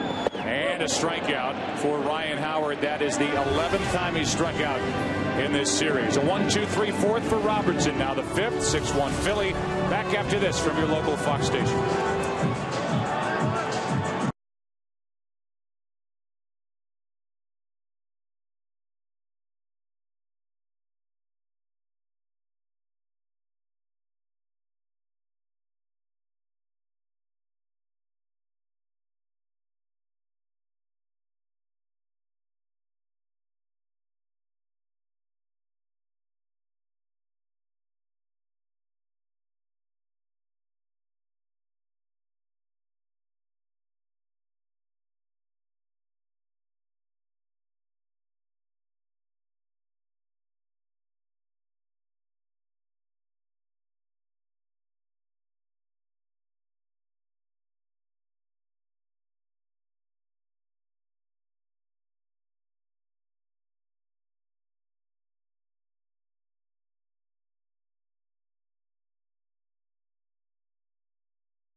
Cliff Lee has retired 10 of the last 11. And he will work to Jose Molina. And now Molina's being lifted for a pinch hitter, Jorge Posada, who's digging his way in. Then the Yankees will need a pinch hitter, and Eric Hinske is in the on-deck circle. So Posada is used. Trying to get something jump-started with the offense is Joe Girardi.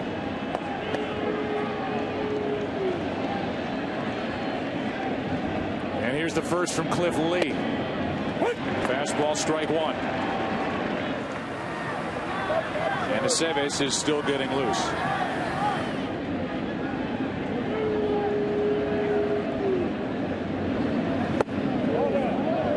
That misses, a ball and a strike. You might think, why is Joe Girardi pinch hitting Posada to lead off an inning when the Yankees are 5 runs down? Well, by pinch hitting him now, I think what Joe's thinking, you may buy another at bat for Posada before this game's over. There's strike 2. If you wait until the 7th inning or so, you may get a situation where there are only 1 or 2 at bats by Jorge instead of 3.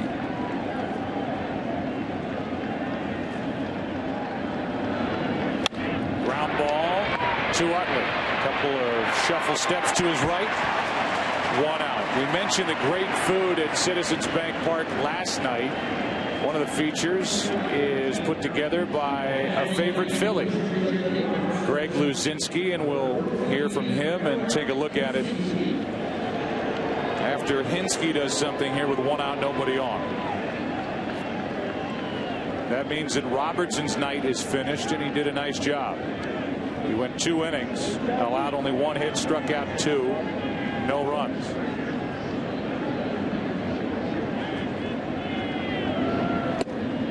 Ball down and away to Hinske, who's at the plate for the first time this postseason. There's Bull's Barbecue, former teammate of yours, Greg Luzinski. 1-0 pitch is chopped to the right side, foul. The Bull could hit him as far as anybody. One of the great guys in Philadelphia Phillies history. Very, very popular.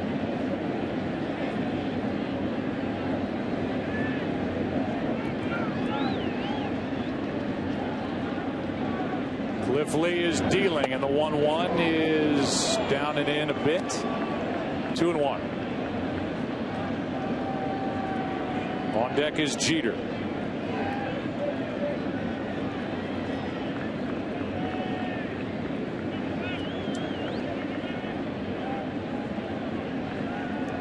Here's the 2-1 from Cliff Lee, and that's outside. 3 balls and a strike.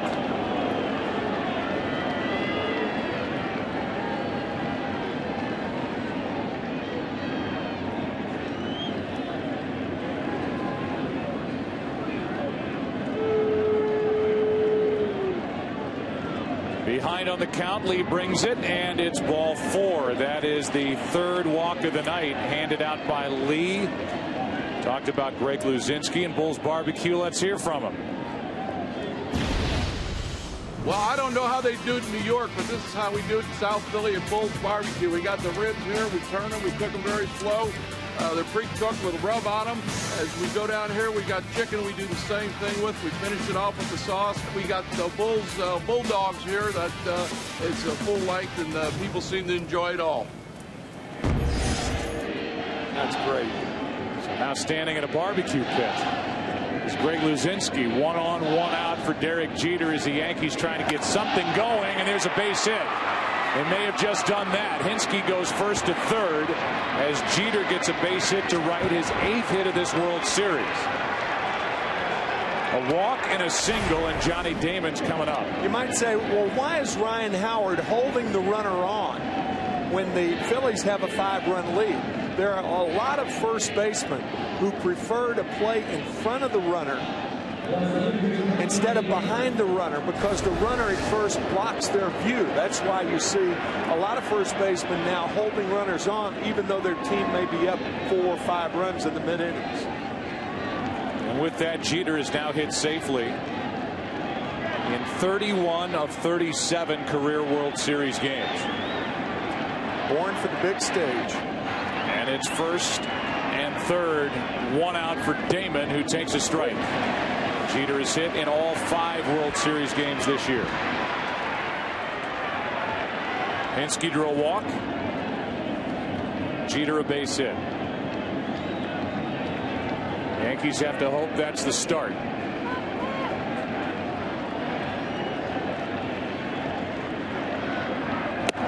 High and tight, 1 ball, 1 strike.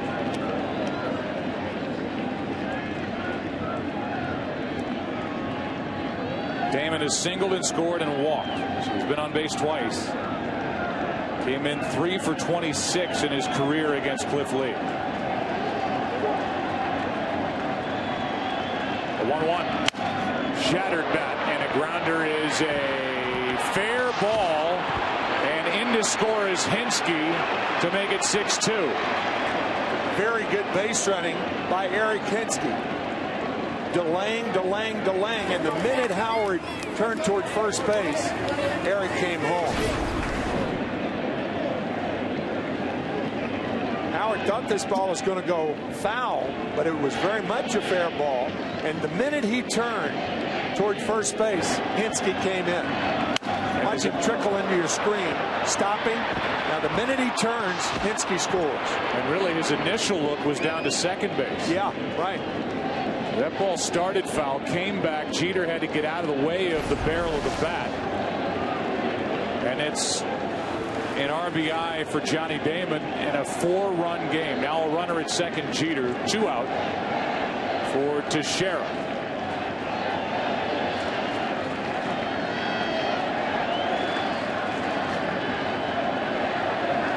And Ruiz will go out and chat with Cliff Lee. We've seen a couple balls down that first baseline in these games here in Philadelphia start foul and almost come back into fair ground, and that ball ended up right on the baseline when it was picked up by Ryan Howard. Yeah, often a team with speed, and certainly the Phillies have a team with speed.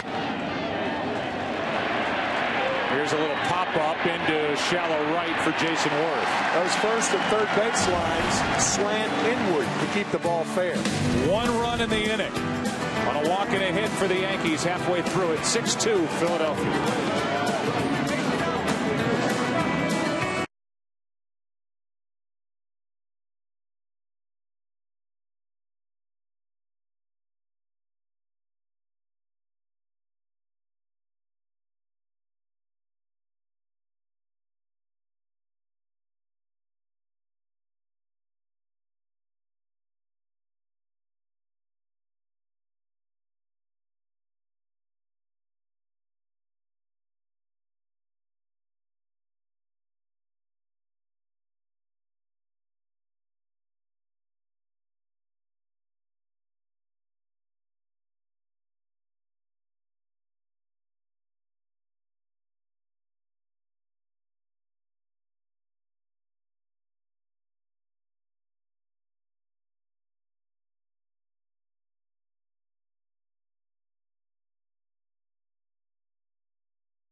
Game number 5 goes into the bottom of the 5th. Jorge Posada, who pinch hit, is in the game catching. No surprise. And the new pitcher is Alfredo Aceves,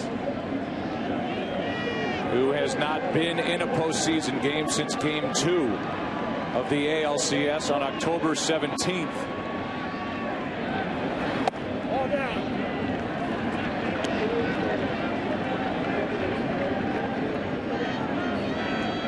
Actually made that appearance in Game 3, the 19th, 2 nights later, and that was the controversial move for Aceves. So it's been a while. He came on to relieve David Robertson in that game. Robertson had picked up the first 2 outs of the inning. Aceves came in and gave up a hit to Howie Kendrick and a game-ending RBI double to Jeff Mathis. He was the loser in that game and has not been seen since in a ball game this postseason for New York. But pressed into duty in the 5th, dealing with Jason Worth with a 1-1 count. And Aceves wants to talk to Posada. Bottom of the 5th inning, 6-2. Philadelphia leads it. Get ready, television's #1 show returns. Millions dream, thousands audition, but only one will become the next American Idol. A spectacular new season begins this January on Fox.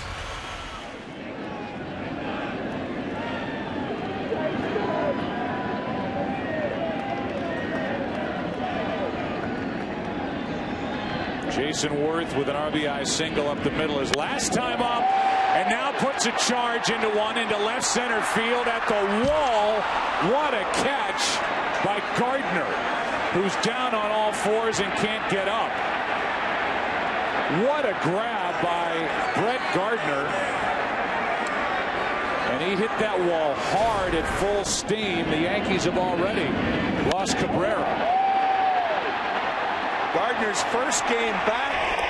What a play. Slamming that right shoulder into the fence. Brett Gardner was on the disabled list with a broken left thumb for 6 weeks. Not really knowing how close he is to the wall, makes the catch, slams into the padding. He got a visit from trainer and Joe Girardi. And Steve Donahue.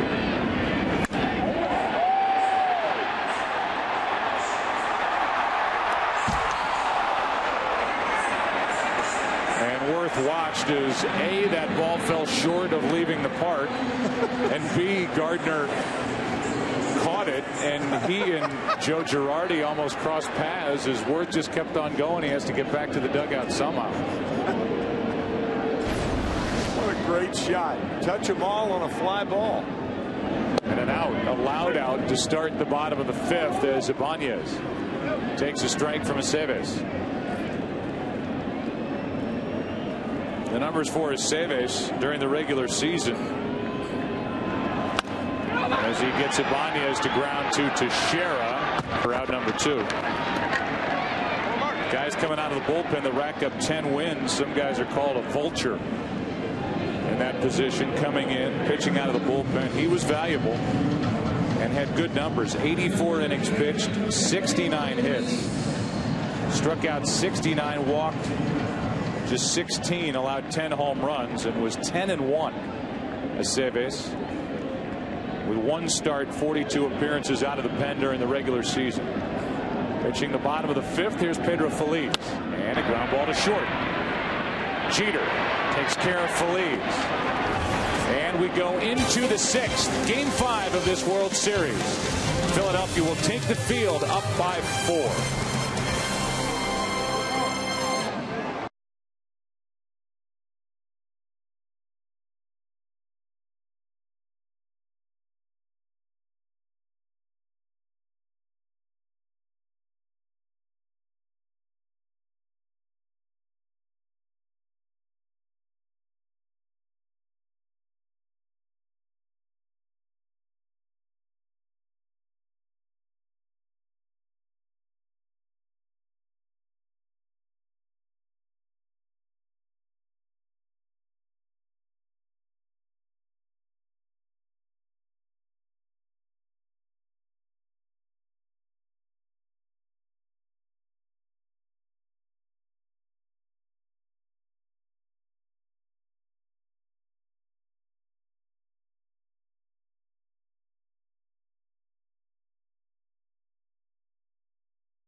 entertained before the top of this 6th inning with a protege.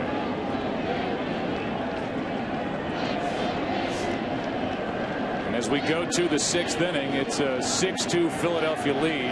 Trying to force a game 6 on Wednesday night. Alex Rodriguez first up. RBI double, his first time fly to center in the 3rd. And Lee brings it. Strike 1.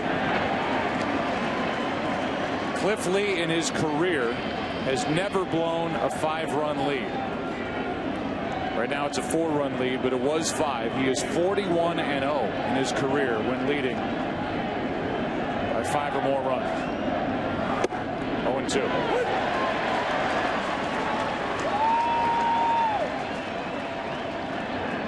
Rodriguez, then Swisher, then Cano. If anybody gets on, Brett Gardner.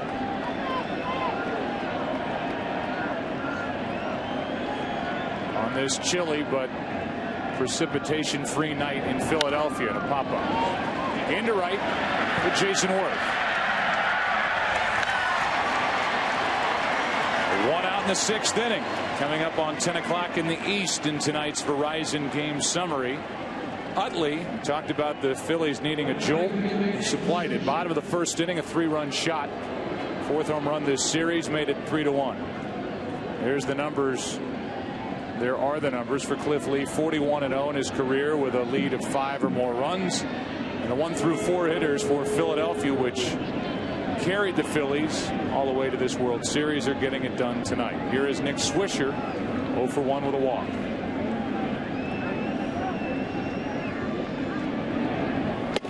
Lee fires a strike. Nick batting in the 5-hole behind Alex Rodriguez, and it's interesting to note that he homered for the Yankees in 7 different lineup positions. Shows you his flexibility. And the majority of his home runs have come on the road this year. Most road home runs in the American League with 22. If you include the one he hit here 2 nights ago. 22 of his 30 have come away from Yankee Stadium, which surrendered the most home runs across the big leagues in 09. Counts 0-2. There's a difference home and road for Swisher. First year with the Yankees. After a trade with the White Sox, brought him to New York. Ball 1.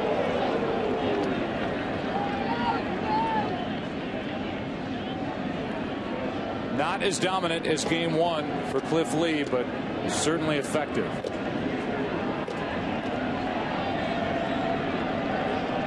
A 1-2. 2-2.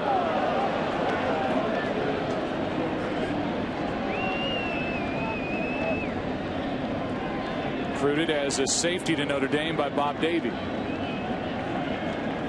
head coach there. And a 2-2 pitch to Nick Swisher is hit foul outside 3rd.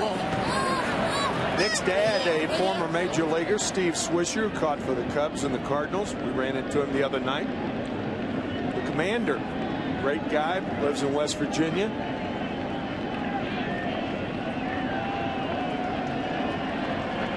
His son Nick waits for a 2-2 and hits it in the air to left center field.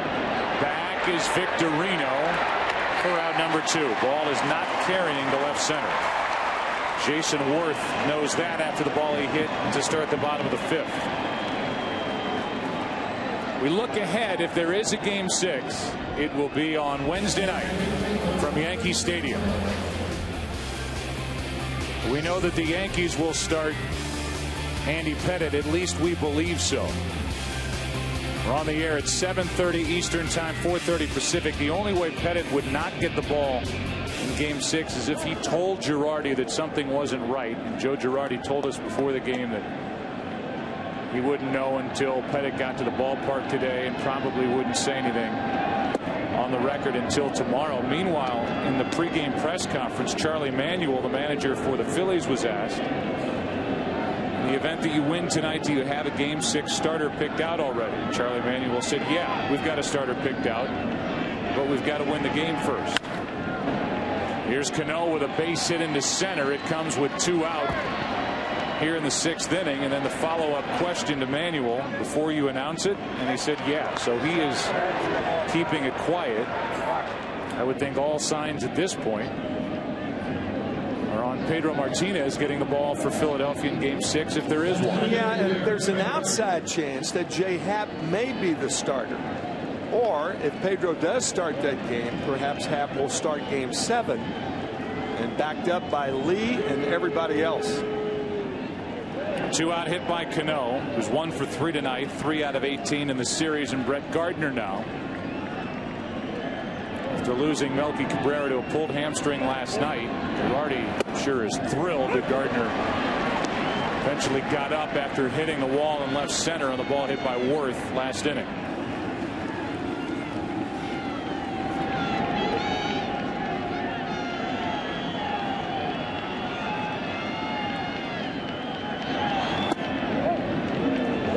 Strike. The interesting figure looking deeper into this series would have to be Cole Hamels, and how great he was last postseason for Philadelphia, and how he has not been this postseason for Philadelphia. There's a strike. Number 2 on Gardner, 1-2. Hamels made the start here on Saturday night, got into the 5th and was knocked out. Blew a 3-0 lead. Gave the Yankees 1-8-5 behind Pettit. It had to be as disconcerting to the Phillies after that start, not just the loss, but what Hamels was quoted as saying, which we'll get into at some point. 1 on, 2 out, 1-2 on Gardner. And strike 3 ends the top of the 6th. Just the second strikeout for Cliff Lee, who struck out 10 in Game 1. Bottom of the 6th inning, Game 5, 6-2 Phillies.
It'll be Carlos Ruiz, then Cliff Lee, Jimmy Rollins for Philadelphia.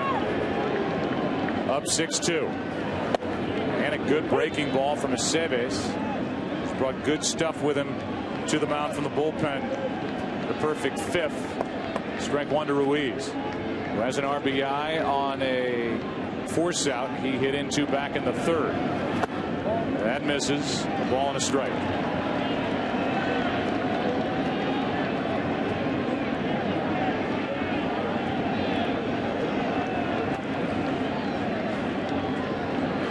Line drive into right field, well hit. Swisher, a good jump, and the catch to his left. Here comes Cliff Lee. Cliff Lee, who has been dazzling so far this postseason for Philadelphia. The biggest pitching reason why the Phillies are here and playing in Game 5 of this World Series digs in. He's 1 for 2. Kind of teased you and led you into what Cole Hamels said after that loss here in Game 3. We'll bring in Ken Rosenthal here in the bottom of the 6th as Lee fouls away strike one. The quote, I think, caught Charlie Manuel by surprise when he basically said, and I'm paraphrasing, I can't wait for it to be over. Right, Ken? Yes, that is exactly what he said, Joe. Cole Hamels said, I can't wait for the season to end. It's been mentally draining.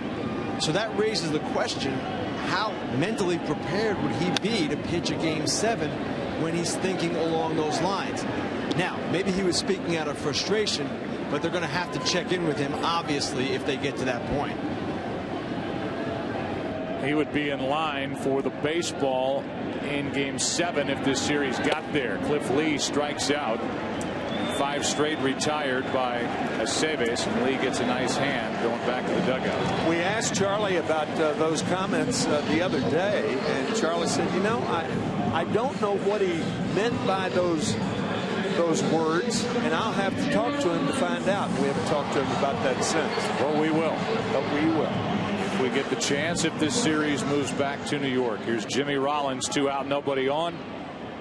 Rollins singled and scored in the first, and that single got it going for Philadelphia, down 1-0. A big shot by Utley, a 3-run home run.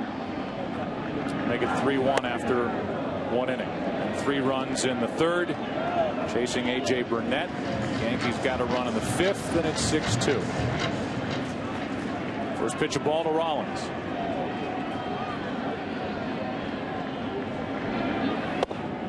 Pitch from Aceves, strike one.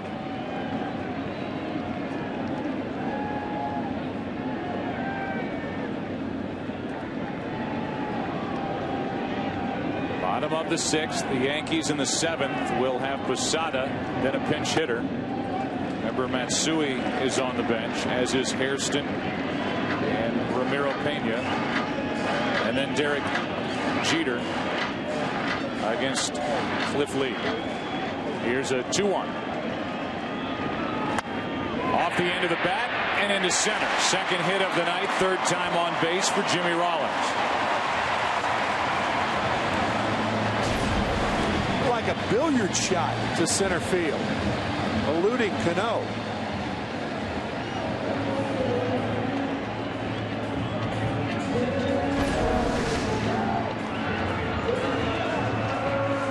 So this is a spot where Jimmy Rollins will try and run if he gets a jump and test Jorge Posada, who threw out 22% of potential base stealers during the season. Rollins stole 31 and is 2 for 2 this World Series. Here comes Dave Island to talk to Aceves. Phil Cope gets loose. So the visit and the lefty getting loose with Chase Utley on deck. In case this inning gets past Victorino and Utley steps in. These have always been odd visits because the pitcher on the mound knows that the pitching coach is talking to him to give the guy in the bullpen time to warm up, to come in and relieve you. You talk about a diplomatic approach that catchers and pitching coaches have to take when the manager sends them out to talk to a pitcher buying time. You look at the bullpen this postseason entering tonight.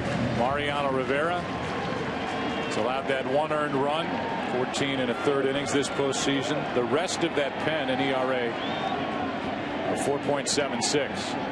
Good work tonight by Robertson. Seves trying to match him. Rollins starts and stops, and Victorino fouls it back.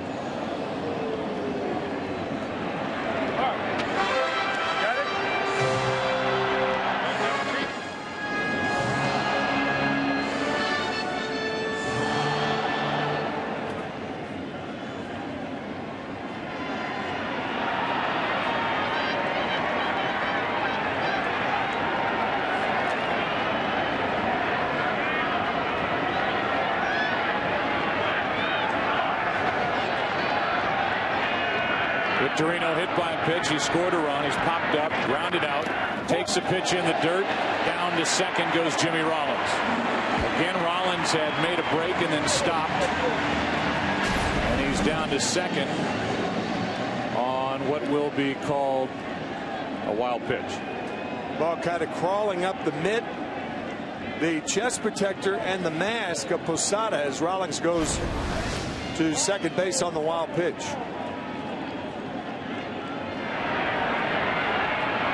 1-1 on Victorino, trying to give the Phillies their 5-run lead back.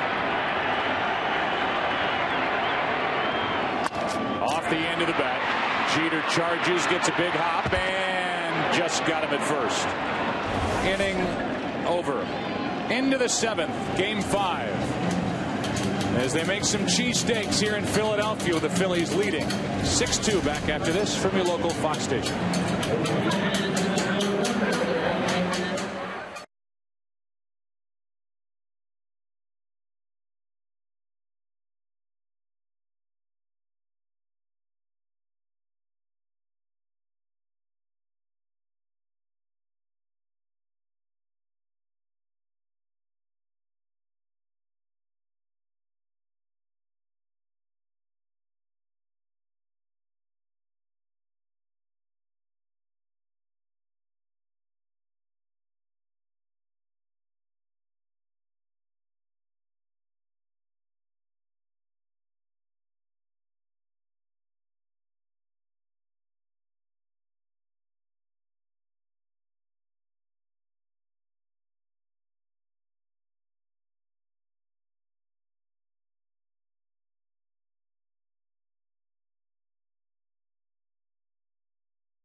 Cliff Lee, the winner in game 1, trying to win game 5. Heck, he even has a hit tonight. 6-2. The Phillies lead as we go to the 7th inning, and Jorge Posada is first up, and a swinging strike on a fastball. Posada, then Hairston, who right now is in the on-deck circle. And while they meet on the mound, we get to say hello back to you again here in game 5. And as I said last inning, not as dominant, but certainly as effective for Philadelphia with Cliff Lee. Well, he has shown so many looks, Joe. Changing speeds, spike, curveball, fastballs in, fastballs away. There's not much left in a repertoire. No, that's it. It's all you can do. If you're a pitcher. 0-1 is the count.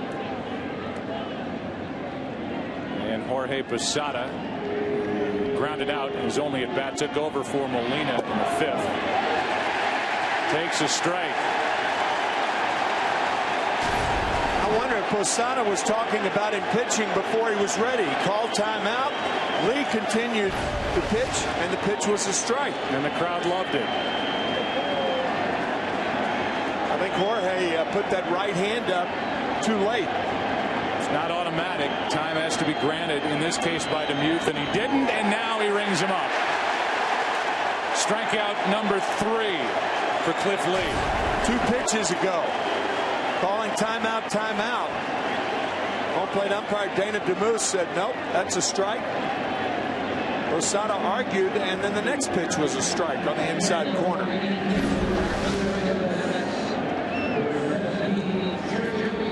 And with 1 out, nobody on, here is Jerry Hairston Jr.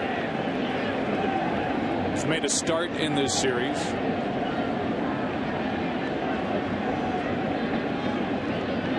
So far 1 for 5 this postseason.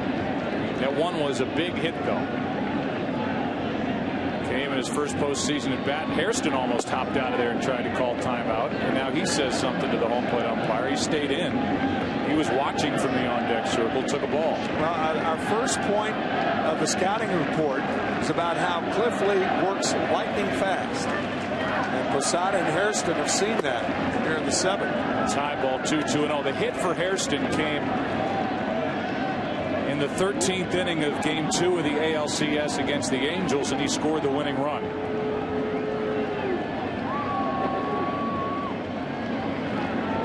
The 2-0 pitch is over but low, 3-0.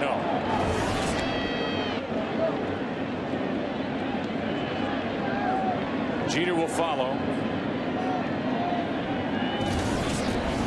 The Yankees are left with 2 position players on their bench. There's a strike. Hideki Matsui will be back in that lineup if there is a game 6 at Yankee Stadium, and Ramiro Pena was just activated. The Yankees took Melky Cabrera and his bad hamstring off the active list. Here's a 3-1 to Jerry Hairston. He's swinging and he pops it up into shallow left center for Victorino. 2 out.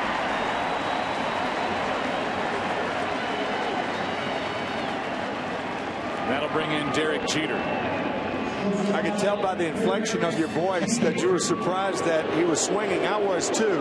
You know, 30 years ago, 25 years ago, guys, a team trailing by 4 or 5 runs in the middle innings, you take a 2-0 pitch, you take a 3-1 pitch. But that is not the case anymore.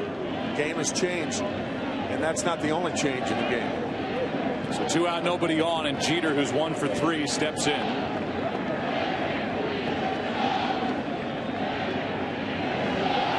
And a strike. Mariano Rivera is in the dugout at this point. As opposed to out in the bullpen as Phil Koch continues to get loose.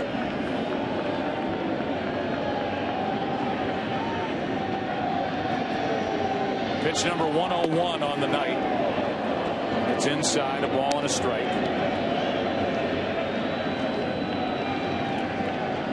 Cliff Lee in that game 1 start.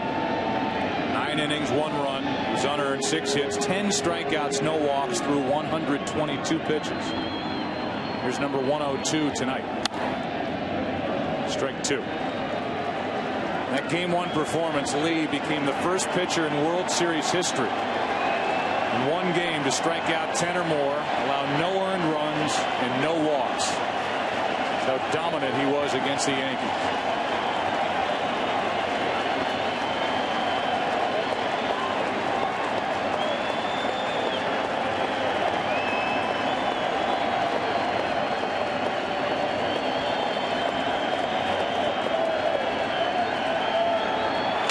Shattered bat, dangerous as it heads into the seats. Hopefully everybody's okay, and a pop-up ends the inning.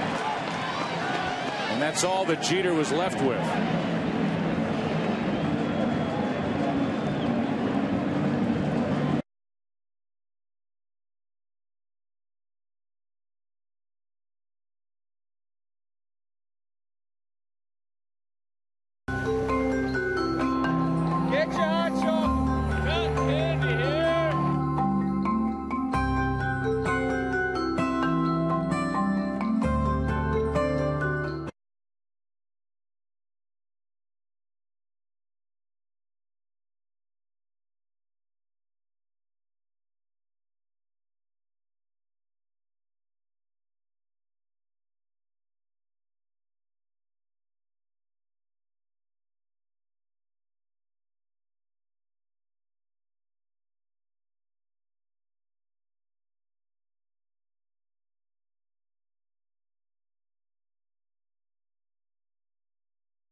We go back in time to 1950. The Phillies were National League champions in the Fall Classic, taking on the Yankees, who were in the midst of an incredible run. They were the American League champions, and we take you to Game 2 at Shibe Park. And it was Joe DiMaggio's 10th inning home run off Robin Roberts, the difference in that game.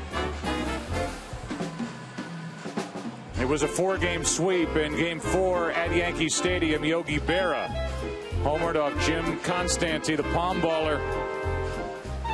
And then it was Allie Reynolds in relief of rookie Whitey Ford, striking out Stan Lapata for the final out. And it was a 4-game sweep for the Yankees over the Phillies. And who threw out the first pitch here tonight? Robin Roberts in the foreground. In the background, Jim Bunning, Senator Jim Bunning from Kentucky. Robin tells a beautiful story of elegance, class, and dignity. The Phillies won the pennant that year as Phil Koch is in for the Yankees, 6-2 ball game. But the Phillies won the pennant on a 3-run home run by Dick Sisler in the 10th inning at Ebbets Field against the Dodgers. Had they lost that day, it would have been tied, and they would have played 2 out of 3 for the pennant. Here is Utley, strike one. After the game, the man who broke the color barrier, Jackie Robinson, 3 years earlier, came in the clubhouse and shook the hands of the 25 white players who were going to the World Series and played 25 white players. There were 11 African Americans in baseball after the 1950 season, but just think about how compassionate that was. And Robbie is never forgotten. Utley leading off in the bottom of the 7th.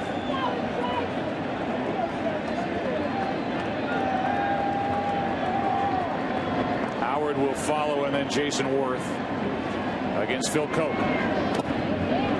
Ball 2.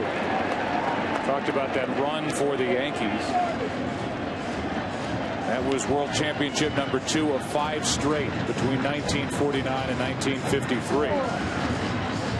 The Phillies, who were swept in that series, would not get to the World Series again until 1980, when they won their first World Championship over Kansas City. They won it last year, trying to repeat here in 2009. Here's a 2-1 to Utley. 2-2.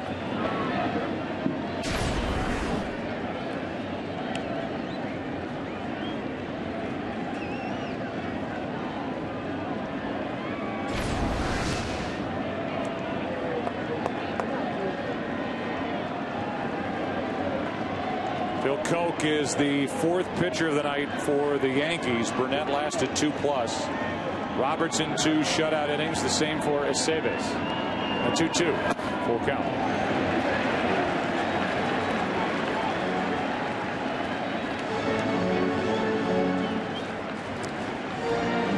I don't think it's arguable that Rich Ashburn, the most popular sports figure in this city's history, part of that Whiz Kids team, and then the beloved, one of the beloved voices covering this Phillies organization. From 1963 to 1997. 3-2 is hammered foul.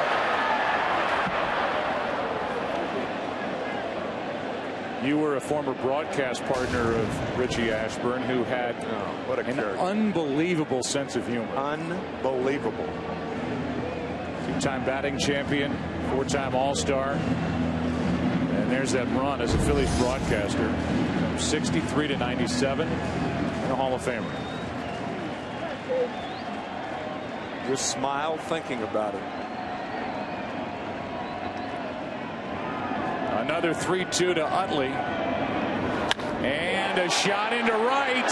How about this series for Utley? Another home run. 2nd of the night. He ties Reggie Jackson for most in one World Series, and he makes it 7-2.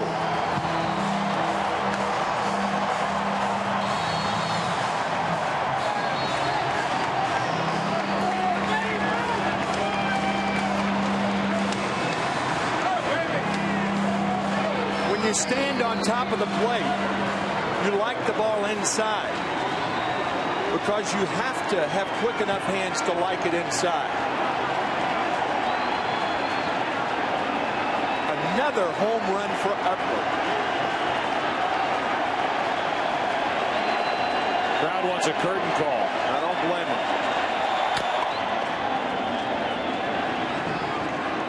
ball by Ryan Howard as Utley stays in the dugout. Middle of the plate, not for long. About to turn 31 in December, and he's definitely in the conversation, Tim. Chase Utley, with that age-old question, if you were going to start a franchise, who would you start it with? He's got to be in that conversation. Absolutely. No question.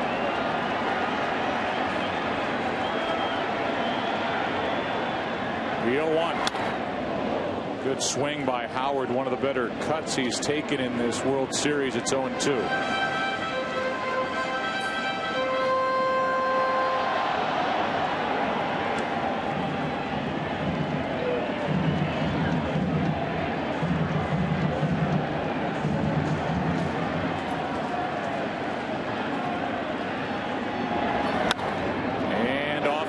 With that swing, Alex Rodriguez is out of room. It's out of play. We talked about it during game 1. That Chase Utley, it's kind of a new stat that's in vogue. OPS, on base percentage, plus slugging percentage. As far as the second baseman, the defensive position, at the plate, he's number 2 all time in that OPS to Rogers Hornsby.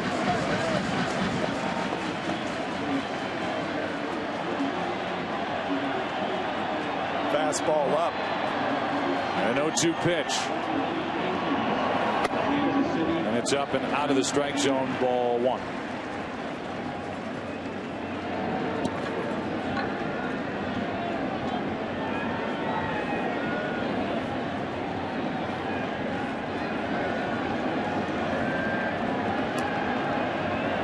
Coke gives up a home run to the lefty Utley. Howard goes around for his record-tying 12th strikeout in this World Series. A breaking ball to Ryan Howard. We've said that a lot because that's what the Yankees have done. They've thrown him a lot of breaking balls. Looked like he went too far. And he ties Willie Wilson for most strikeouts in a World Series. A record Willie wants no part of, and now he has company with Ryan Howard set back in 1980. Phil Hughes getting ready. So the Yankees try and get him figured out. A big part of the bullpen that has certainly struggled this postseason. Phil Hughes. There's ball 1 up and into Jason Worth. It was 1 for 3 with an RBI single and a run scored in a 3-run third inning.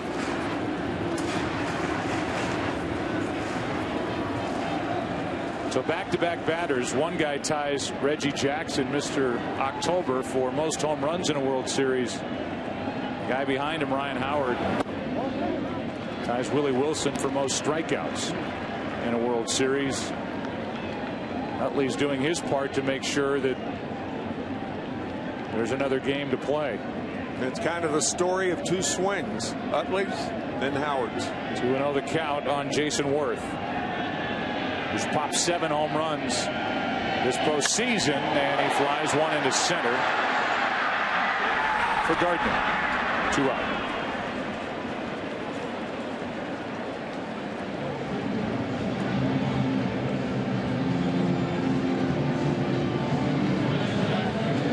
Here's Ibanez. 1 for 3 in RBI single as well back in that 3-run third. He's hit the ball hard 3 times tonight. Now deals with the left-hander Phil Coke.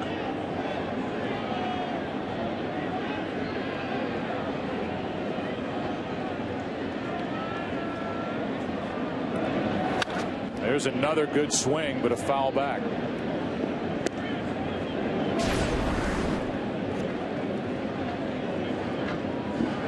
He doesn't leave much behind when he cuts it loose. He may have a tear in a muscle in his abdomen, but he doesn't swing like it.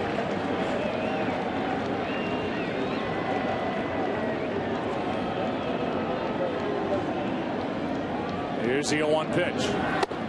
1 ball, 1 strike. The Yankees will have their big bats in the 8th inning. Damon, Teixeira, and Rodriguez. Bullpen is quiet for Philadelphia. Lee is over 100 pitches on the night. 103.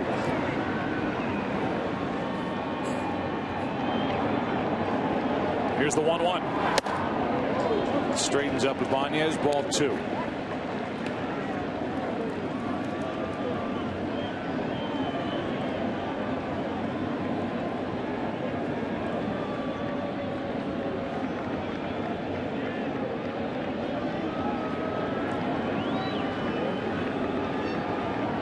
On 2-1, Ibanez launches one to right. Get out the tape measure. That makes it 8-2.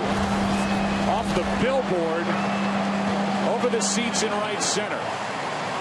And the Phillies have their biggest lead of the night thanks to 2 seventh-inning home runs. And that's it for Phil Coke. And that billboard in right center field says, drive them out of here. And that's what Ibanez did. 420 feet. Phillies are having fun tonight, teeing off on Coke in the 7th. Their biggest lead at 6. Pitching change for New York.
First 3 against Sabathia, then 2 tonight.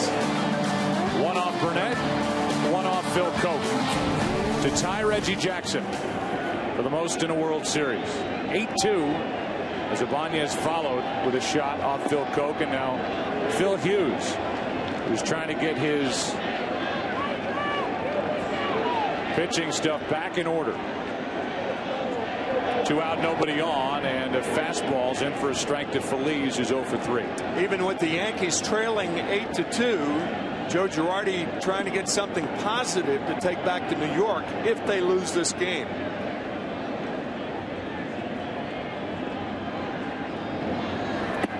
Breaking ball fools Feliz, and the count 0-2. The pitcher's spot has been cleared,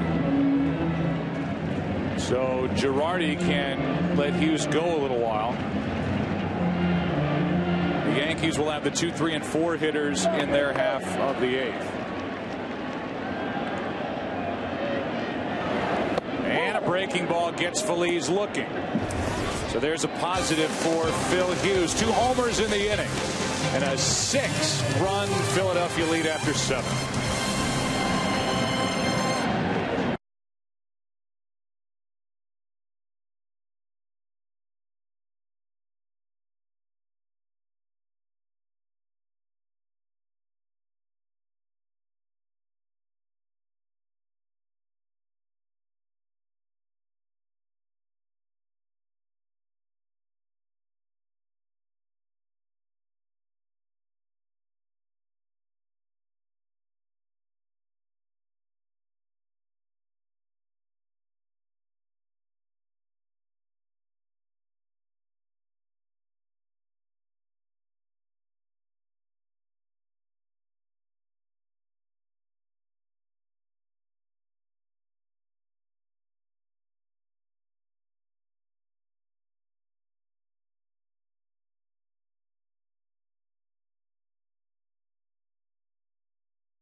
that than Shane Victorino, who went out and started to take his position and looked out and somebody else was standing in it. Ben Francisco, and then Shane Victorino came back and said, what's the deal? I think Shane was talking when he pointed twice like that. He was saying, do I go back out there and Ben go to left and Ibanez come out of the game? And Charlie Manuel said, nope. I think they're giving him a rest because of his hand. It's a 6-run ball game, and not a bad idea. So Victorino replaced by Ben Francisco, and we're in the top of the 8th inning. 8-2. Philadelphia. Johnny Damon first up. And a fly ball down the left field line, slicing foul. Strike 2 from Cliff Lee. There is action now for the Phillies in their pen with Chan Ho Park and Scott Air.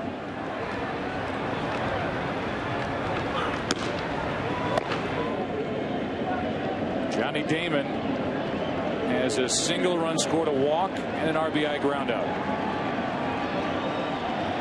Set up here at 0-2. And a breaking ball misses, ball 1.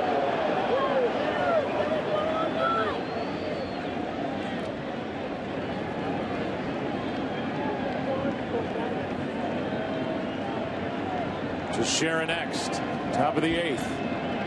1-2 pitch. Reaching for it. Checks on Rollins. And he can't get a grip on the ball. So from a near strikeout on that breaking ball called ball 1 to that grounder to short. And Jimmy Rollins couldn't field it cleanly. You could see that ball hung up in the heel of the glove. Rollins with only 6 errors on the year. I think it's going to be a base hit, and it is. Should have been. Brings in Teixeira. Weekdays make lunchtime your new prime time as FoxSports.com brings you lunch with benefits. Log on to check out new episodes of original sports shows delivered to your desktop every Monday through Friday at 1 Eastern. Tomorrow, don't miss Coach Speak with Brian Billick as the Super Bowl winning head coach talks strategy with current NFL coaches only at FoxSports.com on MSN. 1 on, nobody out for Teixeira. And a strike from Cliff Lee. That's as good as his velocity's been all night, 91 miles per hour from the left-hander. Lee's 0 for 3 and now 1 for 17 in this World Series.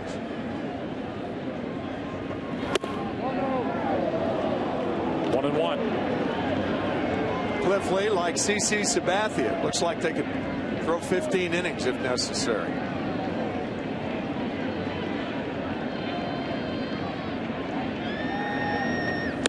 Pitch number 110 is swung on and missed by Teixeira. Strike 2.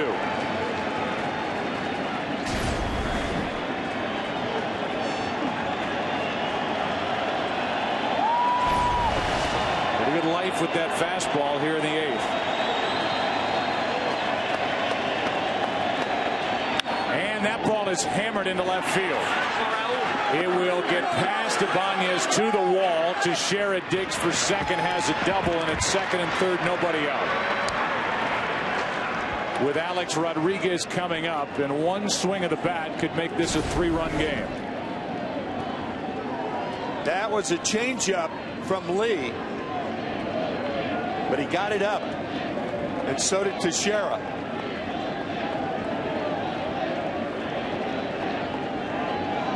Rich Doobie, the pitching coach, jogs out to talk to Cliff Lee. And Rodriguez, who's 1 for 3 with an RBI double. He's fly to center, fly to right. Will be at the plate.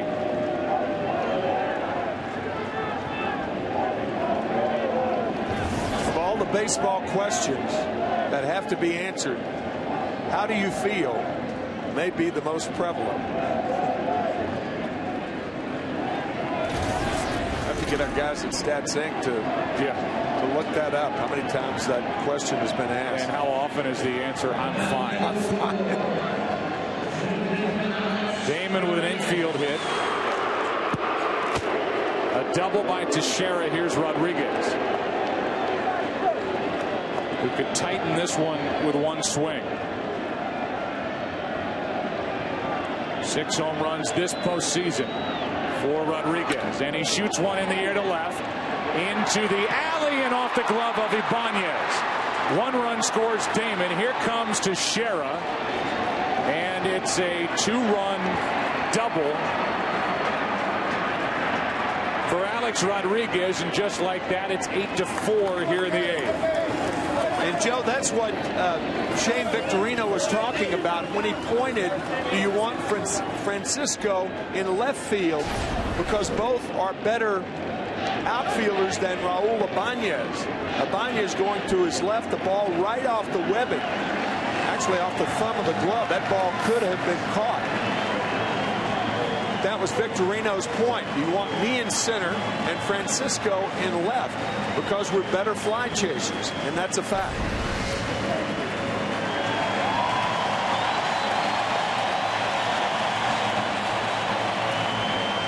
.112 pitches on the night, chased by the 2-run double by Rodriguez. Pitching change here in the 8th.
In an 8-4 game, and those 2 home runs that were hit in the bottom of the 7th, one by Utley, one by Ibanez, loom large now for Philadelphia as they lead by 4, facing elimination here tonight. And Nick Swisher is first up against Park.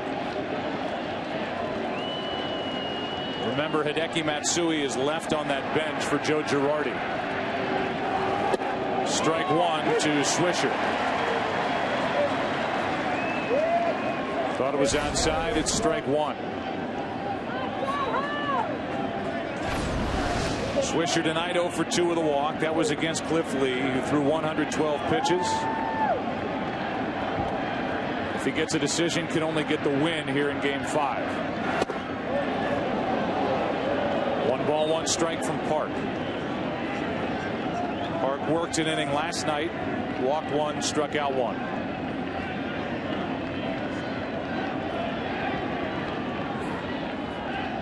Did not face the batters last night. We'll deal with here tonight. Worked his inning predominantly against the top of the lineup for the Yankees.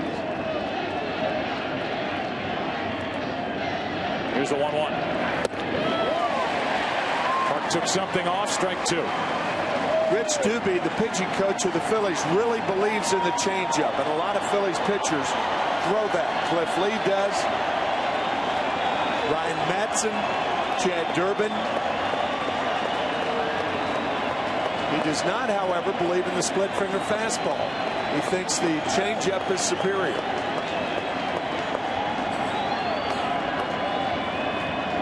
Swisher checks his swing. It's 2-2.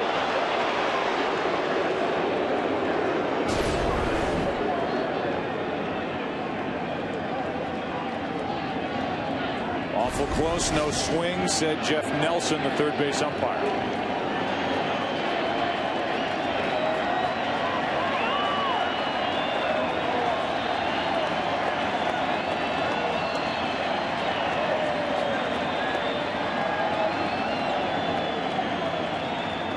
The 2-2 to the right side. Utley makes the play. Over to third goes Rodriguez, 1 out in the inning. We showed you some of the tape. Here's the rest of it before the start of this 8th inning when the Phillies made the change. Charlie Manuel taking Shane Victorino out of the lineup, out of the outfield, inserting Ben Francisco. And let's take a look and listen.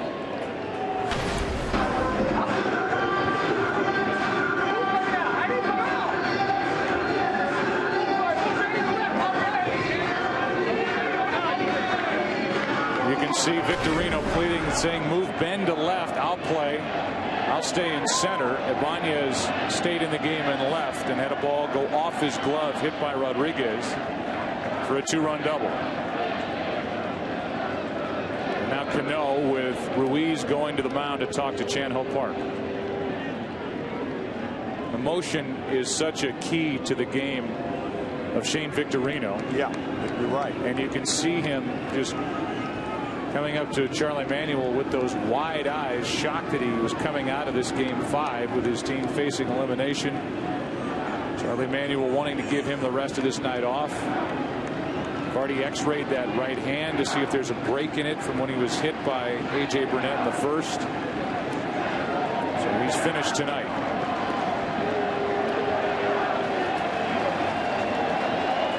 Cano, a base hit his last time up. First pitch. Good pitch, down and in, strike 1.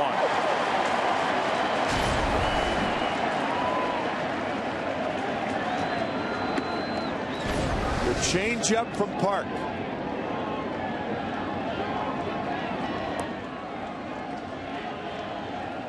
Cano hit 25 home runs during the regular season, has not gone deep this postseason. That inviting right field here at Citizens Bank Park. Like there's one in his home park in the Bronx. He pops it up. Shallow center for Francisco. Rodriguez will tag and come to the plate and score. Rodriguez watching it the entire way, and the throw by Ben Francisco was late, and it's an 8-5 game. It is interesting to notice the third baseman, when anybody is tagging up at third base, what they try to do is line themselves up between the guy tagging and the center fielder, so they can't really see it. You can see Feliz standing next to Rodriguez in line with the center fielder and trying to block his view and upset his timing unsuccessfully. And Rodriguez, Tim, really came down the line and was judging how good that throw was to see if he carried on to the plate. Very smart base running by A-Rod. Not a very good throw by Francisco. And it's a 3-run game here in the top of the 8th. 2 out, nobody on. So, you know, in World Series history for the Yankees, largest deficit overcome to win a game, 6 runs. 96 World Series Game 4. This was a 6-run lead. Now it's a 3-run lead. That top of the 6th inning, Derek Jeter led off that inning, and the Yankees scored 3 runs because Joe Torre said, let's cut it in half, and that's what the Yankees did. The rest of this game is not without drama in what's a 3-run game right now. Gardner's up. Gardner makes it out. You're looking at a 9th inning with Posada hitter like Matsui, who could come off the bench, and Jeter. And if anybody gets on Damon, then Teixeira, the big bats factor in with some sort of a rally for New York as we play here now in the 8th. And if the Phillies don't score in the bottom of the 8th, do you look for Brad Lidge again?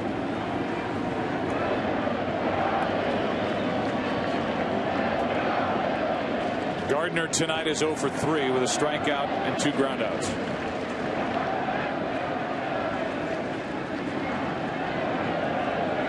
Yankees score 5 runs off Cliff Lee in 7+ innings on 7 hits. Just joining us, Utley with 2 home runs, 5 in this series, ties a record held by Reggie Jackson.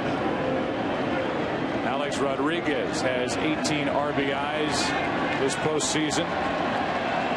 3 tonight. That's a Yankees single postseason record with these extra tiers of playoffs. And then the numbers for Cliff Lee, who can only be the winner tonight. As Chad Godin, the right-hander, Brian Bruni, the right-hander, get loose. Here's a pop-up. Out behind second for Rollins. Good work by Chan Ho Park. Bottom of the 8th. Phillies bat now leading by 3.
That video brought to you by Warner Brothers Pictures' Sherlock Holmes, starring Robert Downey Jr. in theaters Christmas Day.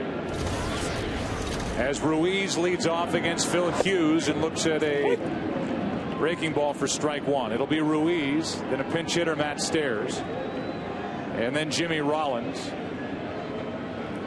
The Phillies will have to go deeper into their bullpen before the end of this one. Park did a nice job, 1 perfect inning. Lee 7+ innings, 5 runs on 7 hits, but in line for the win. 8-5, bottom of the 8th.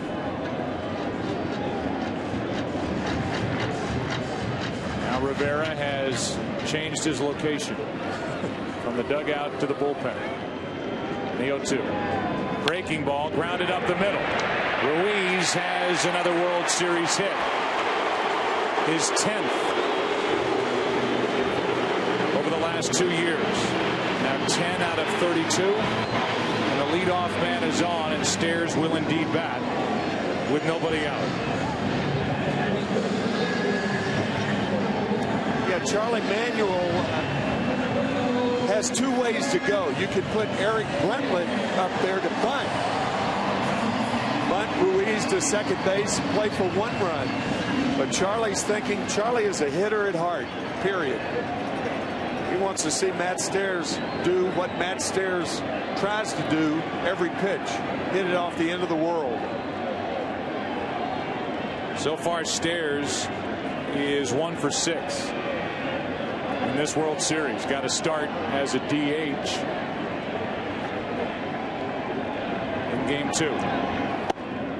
Had a base hit for an RBI. His only base hit this postseason.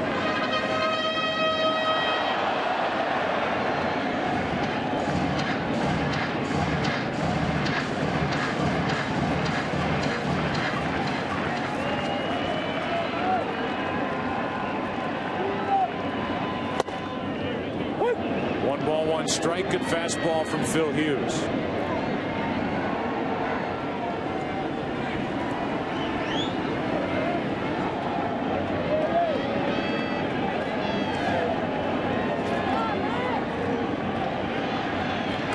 Check on the runner at first, Ruiz.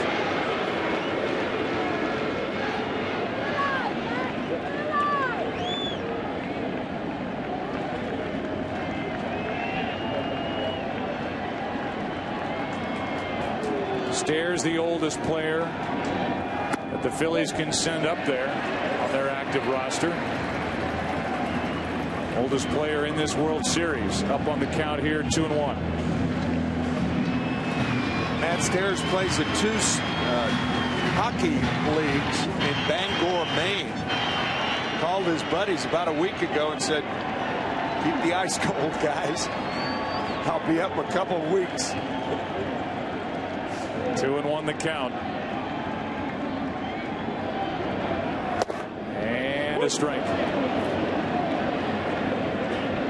Born in February of 1968. Started his pro career in '89. Got to the big leagues first with Montreal in '92. And hitting here in the 8th inning of Game 5 with his Phillies facing elimination up by 3. The 2-2. Ground ball. Cano gets it, flips it out over to first. Out. Nicely turned. 2 out. Nobody on. Rollins coming up.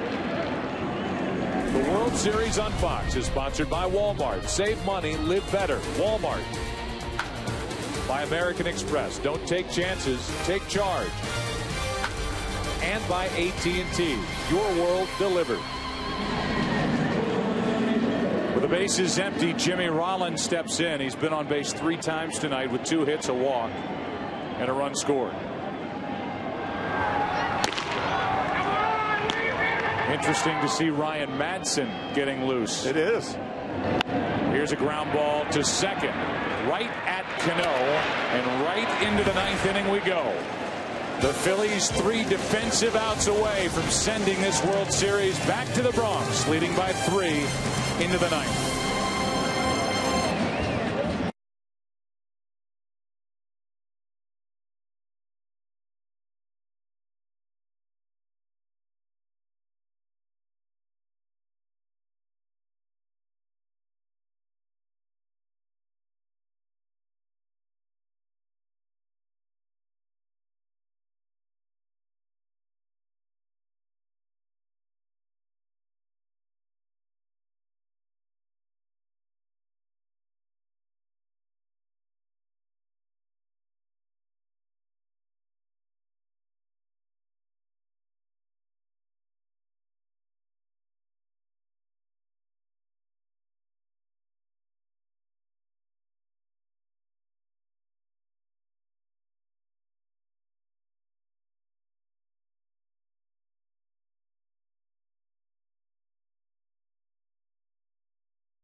It's an 8-5 Philadelphia lead. Aerial coverage brought to you by DirecTV. To get the most channels in HD, call 1-800-DirecTV. Ryan Madson takes over.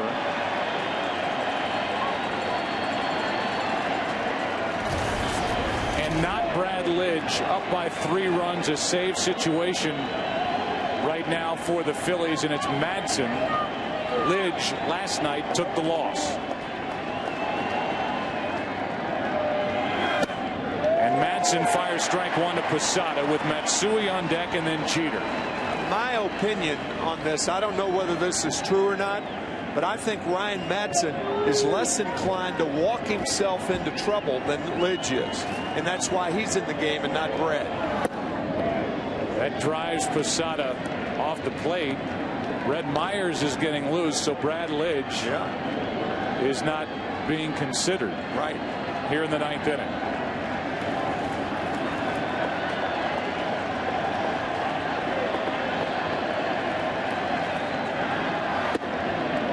That's ball 2, 2-1.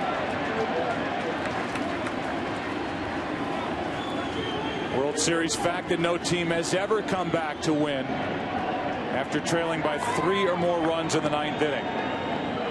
In history of the World Series, 2-1 pitch is inside, 3-1.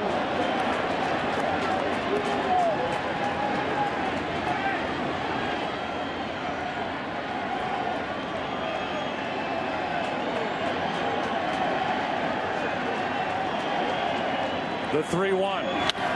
Hit in the air to right. Back is Worth. This ball is off the top of the wall. Good start to this 9th inning for the Yankees. It's a double for Posada.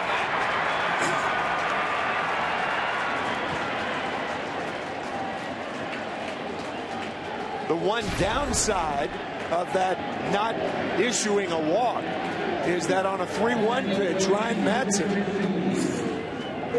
properly throwing a fastball for a strike and making Posada hit to get on, and Jorge does. We went through the numbers last night, but Brad Lidge, who was perfect last year while the Phillies won the World Series over Tampa Bay, 48 for 48 all told, during the regular season had an ERA of 7.21. Lidge, worst among closers, and blew 11 saves. And he's standing in the bullpen watching Madson deal with Hideki Matsui. The Yankees need one more base runner to have a chance. Ball 1 high.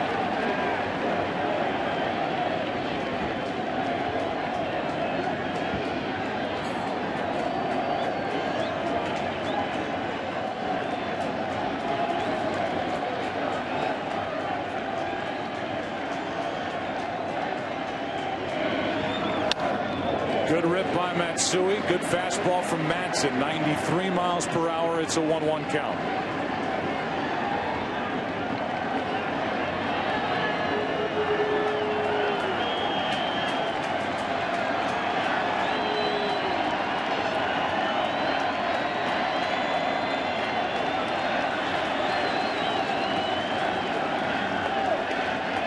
Here's a 1-1. Ball 2. The 57 Yankees came back to tie game 4 the World Series. Lost that ball game, the Yankees did, in 10 innings to the Milwaukee Braves. 2 balls and a strike. Runner at second, and a ground ball, base hit left field. Going to third is Posada, and now the tying run will come to the plate for the Yankees in the 9th inning. And the Yankees are back to the top of their lineup with Derek Jeter. I think what Joe Girardi could do now is pinch run Ramiro Pena, even though Matsui is not the tying run. But on a forced play at second base, it might be worth it here. Normally you don't do that unless the winning or tying run is on at first base. There's Pena, just added to the list today.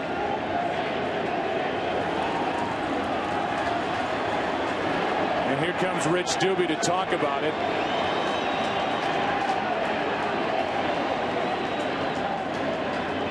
as the tying run will come up. Derek Jeter here in the 9th inning. Tonight's saving moment of the game to this point brought to you by Walmart. Save money, live better. Walmart needing a jump start in the 1st inning tonight. Chase Utley with a 3-run home run against A.J. Burnett. But that is a distant memory right now because the Phillies look into Derek Jeter, who is about to dig his way into the batter's box, representing the tying run against Ryan Madson. And now there's more action for the Phillies in their bullpen, as Lidge does get up with the lefty Scott Air. It's Jeter now, it's Damon on deck, and Teixeira looming.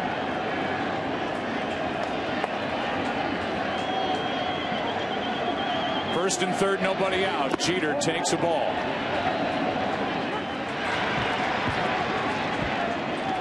I am surprised that Ryan Howard is holding Matsui on. I think if you play back in the position, give yourself a better chance to field the ball by Derek Jeter.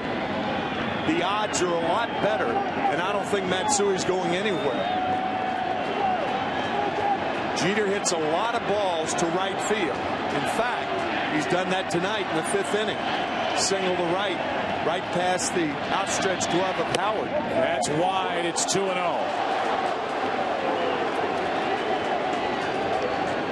This Philadelphia team led by 6, 8-2.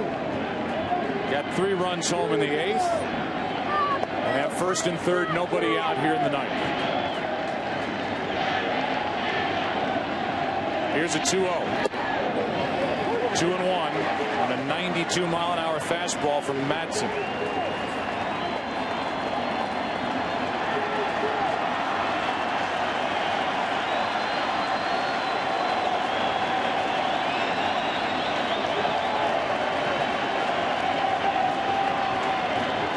In his 4th straight game of this World Series. Ground ball to short. Rollins flips out over to first. A big double play. A run scores, but 2 out in the 9th.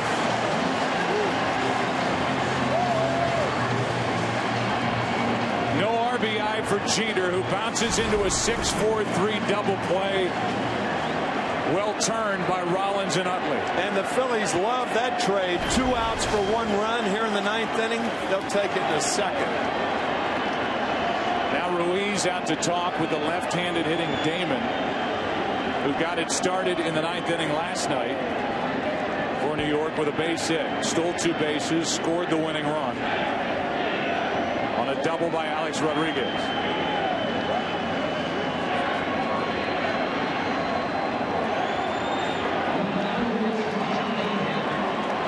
So Jeter does not come through in the 9th inning. Posada, who led off with a double, scored. Bases are cleared, 2 out. And now the Phillies are 1 out away from sending this to Game 6 on Wednesday night. Strike 1.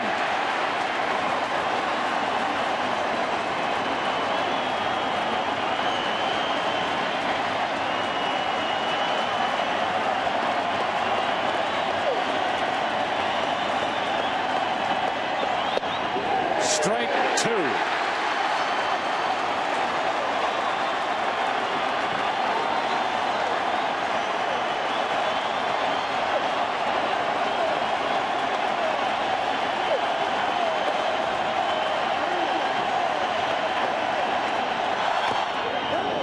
And a check swing foul. The Phillies trying to avoid a sweep here at home. Came into Game 3 having won 11 of 12 here in their home park over the last 2 postseasons.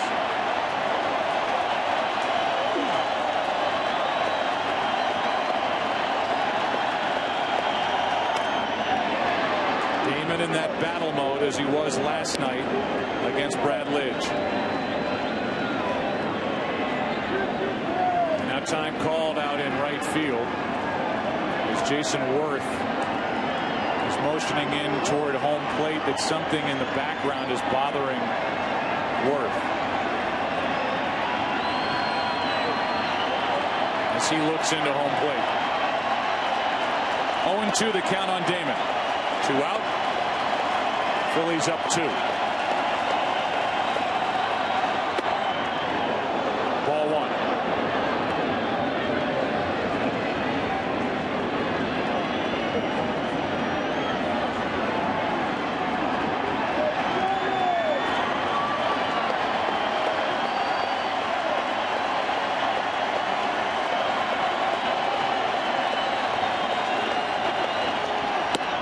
Ball 2. Damon proving once again that it's a lot easier to get 2 strikes than the 3rd strike. Trying to get on for Teixeira, who led the American League in home runs during the regular season with 39.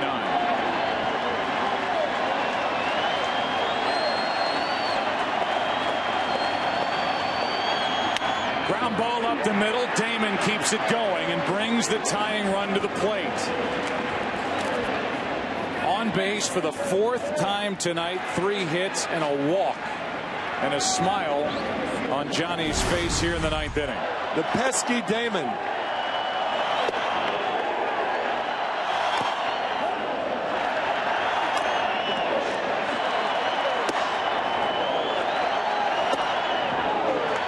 And a hit.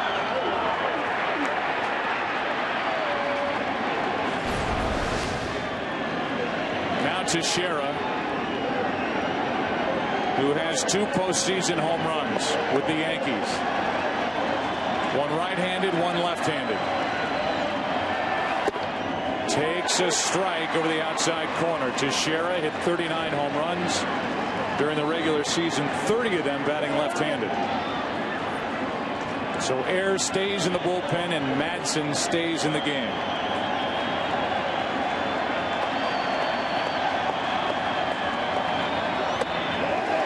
The changeup for strike 2 as Damon takes second.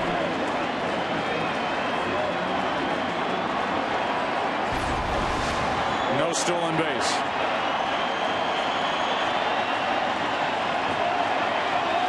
Again, the Phillies 1 strike away.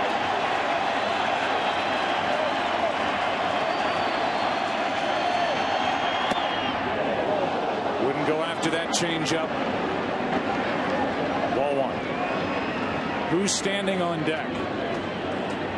Alex Rodriguez. Won the game last night with a 2-out RBI double in the 9th inning. Has 2 doubles tonight, 3 RBIs.